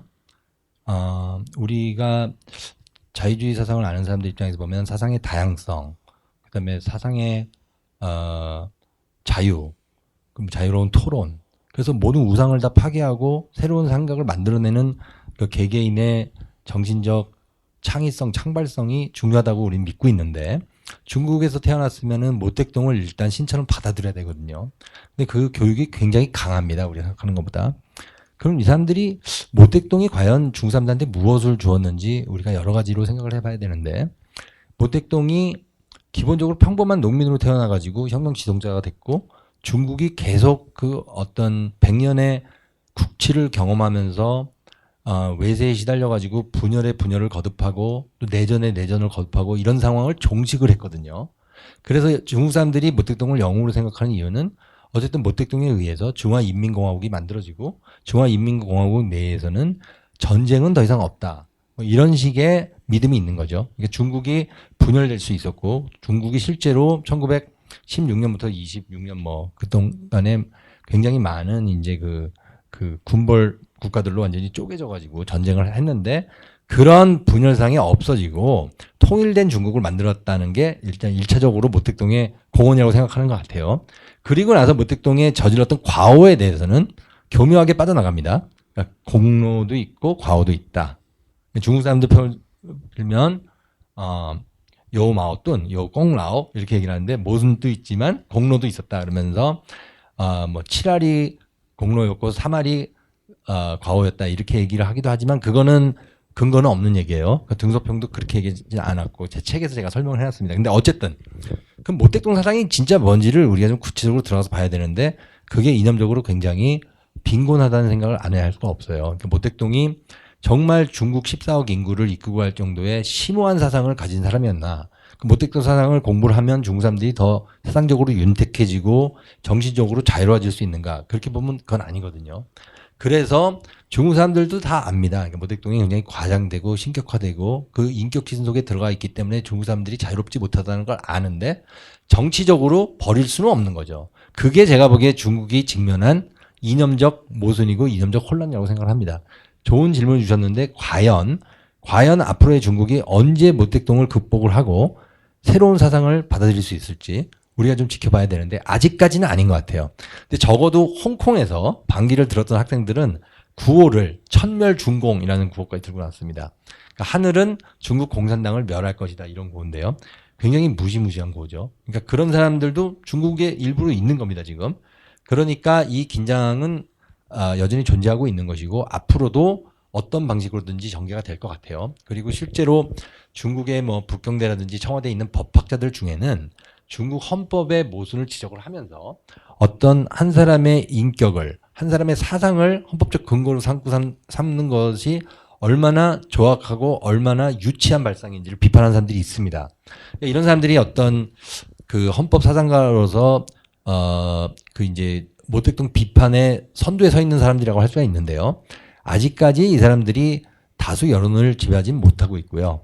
그럼에도 불구하고 중국이 굉장히 빠르게 바뀌고 있기 때문에 모택동 사상이 점점점 강화되는 방향으로 앞으로 200년, 300년 계속 갈 것인가 아무도 그렇게 생각 안 하는 것 같아요. 그렇다면 언제까지 모택동의 지배력이 유지가 될 것인가? 여기에 대해서는 제 생각은 한 2040년대, 30년대, 40년대가 되면 바뀌지 않을까 저는 그렇게 생각하고 있습니다. 즉 자유민주주의와 사회주의 시장경제의 싸움이라고 볼 수 있을 것 같습니다. 이 지배구조의 싸움이 어떻게 진행될 것이라고 예상하시며 한국에서는 어떤 태도를 취해야 하는지 네. 생각하시는지 궁금합니다. 근데 사회주의 시장경제라는 표현을 썼잖아요. 그 표현이 덩샤오빙이 1990년대 천안문 사건을 일으킨 다음에 만들어낸 표현입니다. 공산주의는 절대 포기할 수 없다는 4가지 기본 원칙을 천명을 했던 게 1979년이거든요. 왜냐하면 중국 내부에서도 민주화 운동이 일어나고 민주화의 요구가 있었습니다. 그러니까 이제 공산주의 정권에서 어떤 식의 생각을 했냐면 1970년대 박정희 모델이라든지 아니면은 이제 싱가포르의 리콴유 모델이라든지 이런 식의 개발 독재 정권이 이루는 경제적 성과를 이 사람들이 굉장히 흥미롭게 바라보면서 우리가 저 길을 갈 수 있다고 생각했던 거예요. 그럼에도 불구하고 이 사람들이 정치적 구심점으로서의 중국 공산당이 무너지면 이 경제 성장도 수포가 될 거라는 두려움이 있었습니다. 그래서 이 사람이 권해낸 묘한 표현이 바로 사회주의 시장 경제죠. 시장주의를 거부한 게 사회주의입니다. 그러니까 사회주의에서 시장 경제가 결합이 되면 더 이상 사회주의가 아니거든요. 냉정하게 사회학적으로 따져봤을 때 사회주의의 양대책은 명령 경제고 그리고 사적 소유의 부정입니다. 그러니까 사적 소유를 인정하더라도 굉장히 제한된 인정이죠. 근데 중국은 지금 시장 경제를 채택한 나라인데 정치적으로는 사회주의입니다. 그래서 이게 가지고 있는 근본적인 모순이 있어요. 그거를 전 세계가 알고 중국 사람이 알고 아주 공공연한 사실이죠. 그럼에도 불구하고 중국 공산당이 정치 체제를 유지하기 위해서 찾아낸 출로가 바로 중화민족주의입니다. 그래서 이제 이런 식으로 보면 이념적으로 중국이 어떤 문제점에 봉착하고 있는 것 같아요. 모순을 직면하고 있고 그런 상태에서 미국이 본격적으로 제가 아까 말씀드렸듯이 중국의 정치 철학을 문제 삼기 시작했습니다. 닉슨이 1972년에 중국에 갔을 때는 구체적으로 모택동한테 앞으로는 다른 나라의 정치 철학에 대해서 묻지 않겠다. 그 나라의 미국에 대한 정책이 무엇인지만 묻겠다 이랬는데 이제는 미국이 본격적으로 나서가지고 중국이 갖고 있는 정치 철학을 문제 삼으면서 중국이 지금까지 행해왔던 인권 유린과 정치 범죄를 조목조목 짚어서 비판하기 시작했거든요. 그리고 이제 코로나가 터졌습니다. 그래서 뭐 여러 가지 음모설도 돌고 막 이러고 막 있는데 이 상황이 어떻게 앞으로 전개될 것인가 아무도 알 수는 없죠. 근데 제가 보기에 중국이 그냥 이 상태를 유지하고 계속 갈 수는 없을 것 같아요. 그래서 어떤 식으로든지 변해야 되는데 그럼 우리가 어떤 중국의 변화를 희망할 수 있느냐 그렇게 묻는다면 제가 보기에는 지금 중국이 앞으로 더 민주적이고 더 자유롭고 더 헌정적이고 더 열린 체제로 진화해 갔으면 좋겠다. 저는 그렇게 생각하고 그게 바로 중국 인민이 원하는 새로운 중국의 모델이 아닌가 그렇게 생각을 합니다. 실제로 지금 중국에서는 아까 말씀드린 대로 이제 중국 정부가 빅브라더가 돼버렸죠. 그리고 이제 이 바이오매트릭스나 뭐 여러 가지 테크놀로지를 이용한 더 전체주의적 강압 통제가 강화되고 있는 게 현실이거든요. 근데 이게 또 갖고 있는 반작용이 있다고 저는 생각합니다. 왜냐하면 이 테크놀로지는 정부만 갖는 게 아니라 민간도 가지고 있거든요.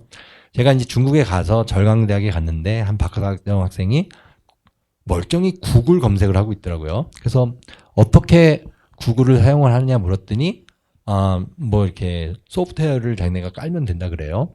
그래서 이 소프트웨어를 언제 깔았냐 그랬더니 한 2주 전에 깔았는데 그럼 정부가 또 들어와서 그 소프트웨어를 사용 못하게 만드는 프로그램을 만든다 그래요. 시소 게임을 하는 거죠. 그러니까 중국의 많은 사람들이 중국 정부가 그렇다는 걸 알고 돌아갑니다. 중국에 있는 유명한 말 중에 정부가 정책을 내놓으면 밑에서는 대책을 내놓는다 이런 말이 있거든요. 그래서 이제 그런 시소 게임이 있고 이게 어떤 비등점으로 가게 되면 중국의 변화를 또 이끌 수 있지 않나 저는 그렇게 생각합니다. 그러니까 어떤 사회든지 영원히 가는 사회는 없죠. 그리고 더구나 정치적 문제가 있고 사회적 모순이 있는 사회는 더 빠르게 변화하려는 그런 이제 그 조짐들이 굉장히 많거든요. 그러니까 중국에 대해서 너무 낙관론을 갖는 것도 위험하지만 또 지나친 비관론도 굉장히 위험하다고 저는 생각합니다. 저는 이 책의 의도가 중국의 어두운 역사를 전달하는 려고 했다고 생각하는데, 그러면 이제 이 책만을 통해서 중국 역사를 처음 접하신 분들은 아까 말씀하셨듯이 반중 사상을 가질 수 있겠다는 생각이 들었습니다. 이 문화 대혁명 시기 중국 10년에 대해서 우리가 어떻게 역사를 바라보는 게 좋을지 궁금합니다. 반중은 두 가지 의미가 있다고 생각해요. 하나는 중국이 갖고 있는 뭐 문화라든지 역사 모든 거에 대한 전면적 거부고 혐오입니다. 이거 굉장히 위험하고 잘못된 거죠. 제가 만약에 반중이라면 저는 반중공입니다. 그러니까 중공 정부가 가지고 있는 정책이라든지 중국 정부의 정치 권력에 대한 비판을 제가 하고 있는 거지, 절대로 중국 인민이나 문화에 대해서 비판하고 있는 게 아니거든요. 저는 오히려 그런 의미에서는 친중이라고 할 수 있죠. 왜냐하면 저는 학부 때부터 중국을 드나들면서 많은 중국 친구들을 사귀었고, 그 친구들이 제가 제일 좋아하는 친구들이거든요. 지금도 만나고, 심지어는 저희 집에 와서, 캐나다 저희 집에 와서 한 달 넘게 머물고 간 중국 친구도 있어요. 그만큼 저는 중국 사람들 좋아하고 중국 사람들이랑 대화를 하는데, 그 사람들의 겪었던 정말 그 역사를 우리가 깊이 들어가서 보면 우리가 중국 정부를 옹호할 수가 없습니다. 굉장히 부당하게 정부로부터 당했던 얘기들을 저한테 많이 해요, 얘기를. 그래서 우리가 중국 인민이랑 연대하는 순간에 친중국 인민, 반중국 정부죠. 그게 제가 유도했던 거고, 중국 정부는 비판 당해야 됩니다. 어느 정부도 비판 당해야 되지만 중국 정부는 특히 많은 모순을 안고 있기 때문에 비판돼야 되고, 그 내외의 그 비판을 통해서 새로운 정부로 진화를 해 나가야 된다고 생각합니다. 그게 바로 제가 이 책을 썼던 의도고요. 그리고 이제 우리가 현대사를 볼 때 이 현대사가 굉장히 복잡하고 그다음에 이제 다각적으로 다양하게 해석될 수가 있기 때문에 여러 가지 책이 나온다고 저는 생각을 해요. 제가 쓴 책도 그냥 중국의 한 빙산의 일각을 그린 게 지나지 않는다는 거를 제가 인정을 하고요. 그래서 다양한 책들을 많이 보는 게 중국을 이해하는 가장 좋은 방법이겠죠. 그런데 그렇다 그래서 이 책을 뭐 예를 들면 반중 propagand라고 하신다면 저는 좀 부당하다고 생각을 하고요. 그래서 우리가 좀 폭넓게 보기 위해선 정말 중국 사람들이 거쳐왔던 슬픈 역사까지도 깊이 봐야 된다, 이런 의도로 이 책을 썼습니다. 저희가 흥미롭게 보는 것은 중국의 리더십이 바뀌면서 중국이 통째로 바뀌어버린 저 중국의 제2의 건국혁명입니다.